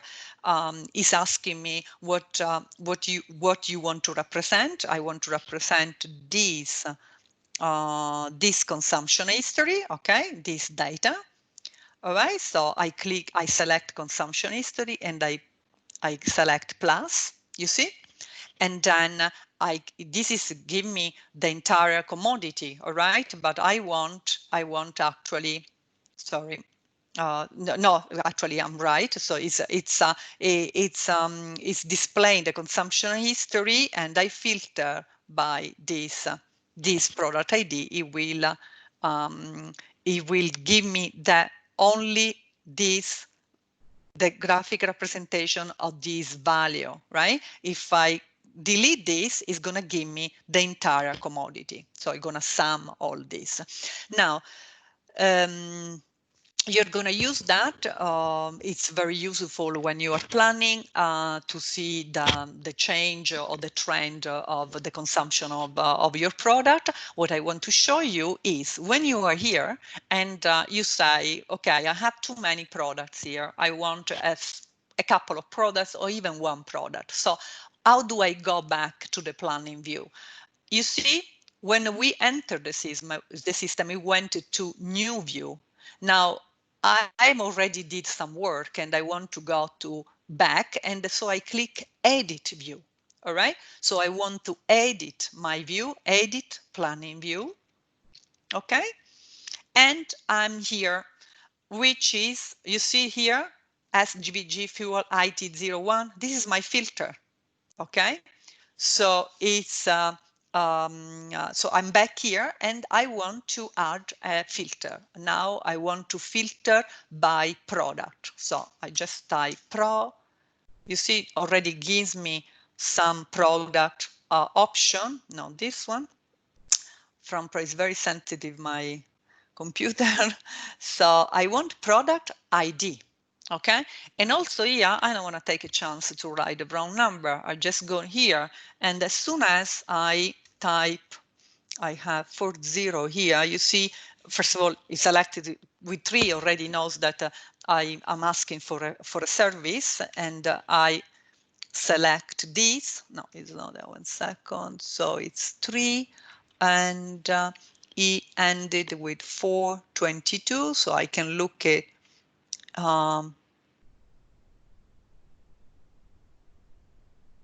okay.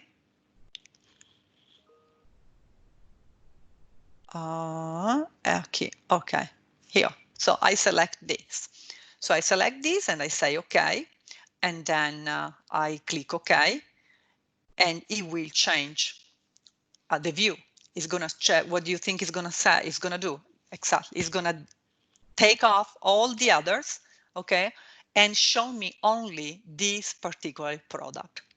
So this is, as you can see, like in any Excel, the filter it's very, very convenient, right? Because then here I can, adjust if I need. We will see tomorrow, but this is basically I can concentrate on this a particular product. So if you have, do you have any question? Because basically the navigation will stop here. Yes. Yes. There are no questions, but maybe we can take these last 2 minutes. I'm not sure if I missed it because I was up for a moment. Yeah. Did you actually show how to log in? No. Okay, No, so it was maybe already we can logged in. close Yeah. this because the first thing they need to do as well is to check their credentials. I think the access has not been properly granted. So maybe if we show how to log in, right. This is something they can do right away after the session and tell us. We already reported the access issue, so Umoja will take it today and hopefully will be solved as soon as possible. All right, okay. But just to log in, there you have to close everything if you don't mind and then go to login print. Yeah, okay, so let's do that. So I don't save. So next time, okay, I have a few.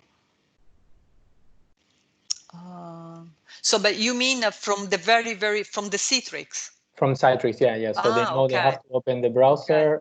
Okay. I mean, they receive the instructions. You receive the instructions by email with a document. But if you see it live, so you will not miss to understand the steps. So firstly, they have to open the browser and go to loginbrind.umoja.un.org. Right, login Brind. 1 second. Okay. You are not sharing a screen now. Oh, okay. Oh my God, 1 second. Okay, so yes, you will go here, okay? And what you're gonna do, you're going to put your, okay, let me cancel here. Oops, all right. All right, so.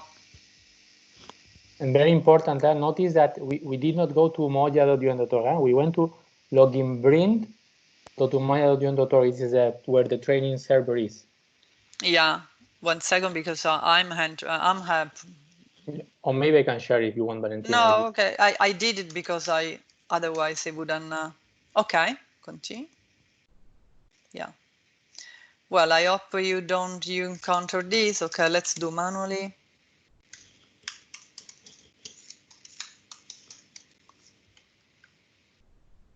No. All right. So this is log on. Okay, this is the Citrix view. Okay, and you actually it went straight, David.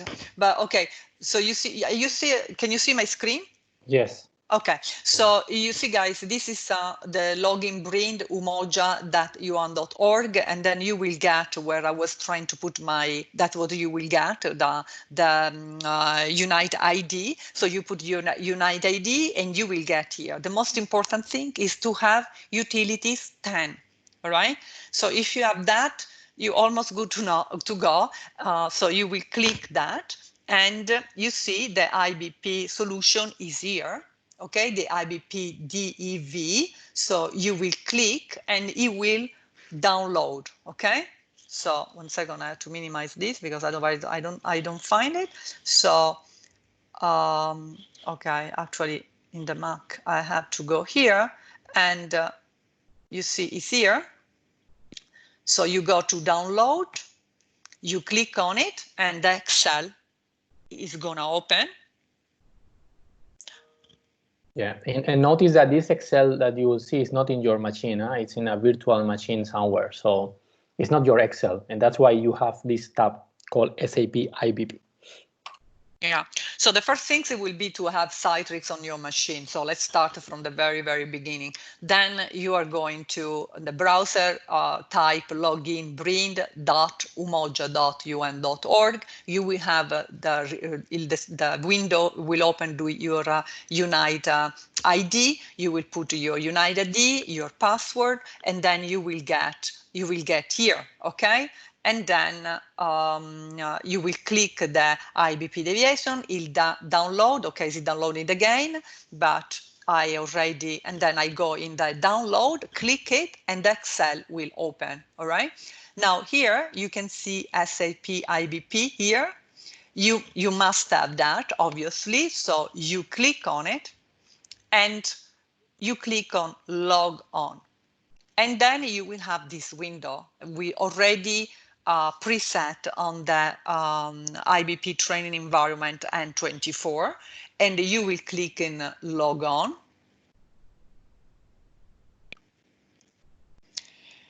you click cancel here, or yes, and then it starts again. It starts again. He asks you again the Unite ID.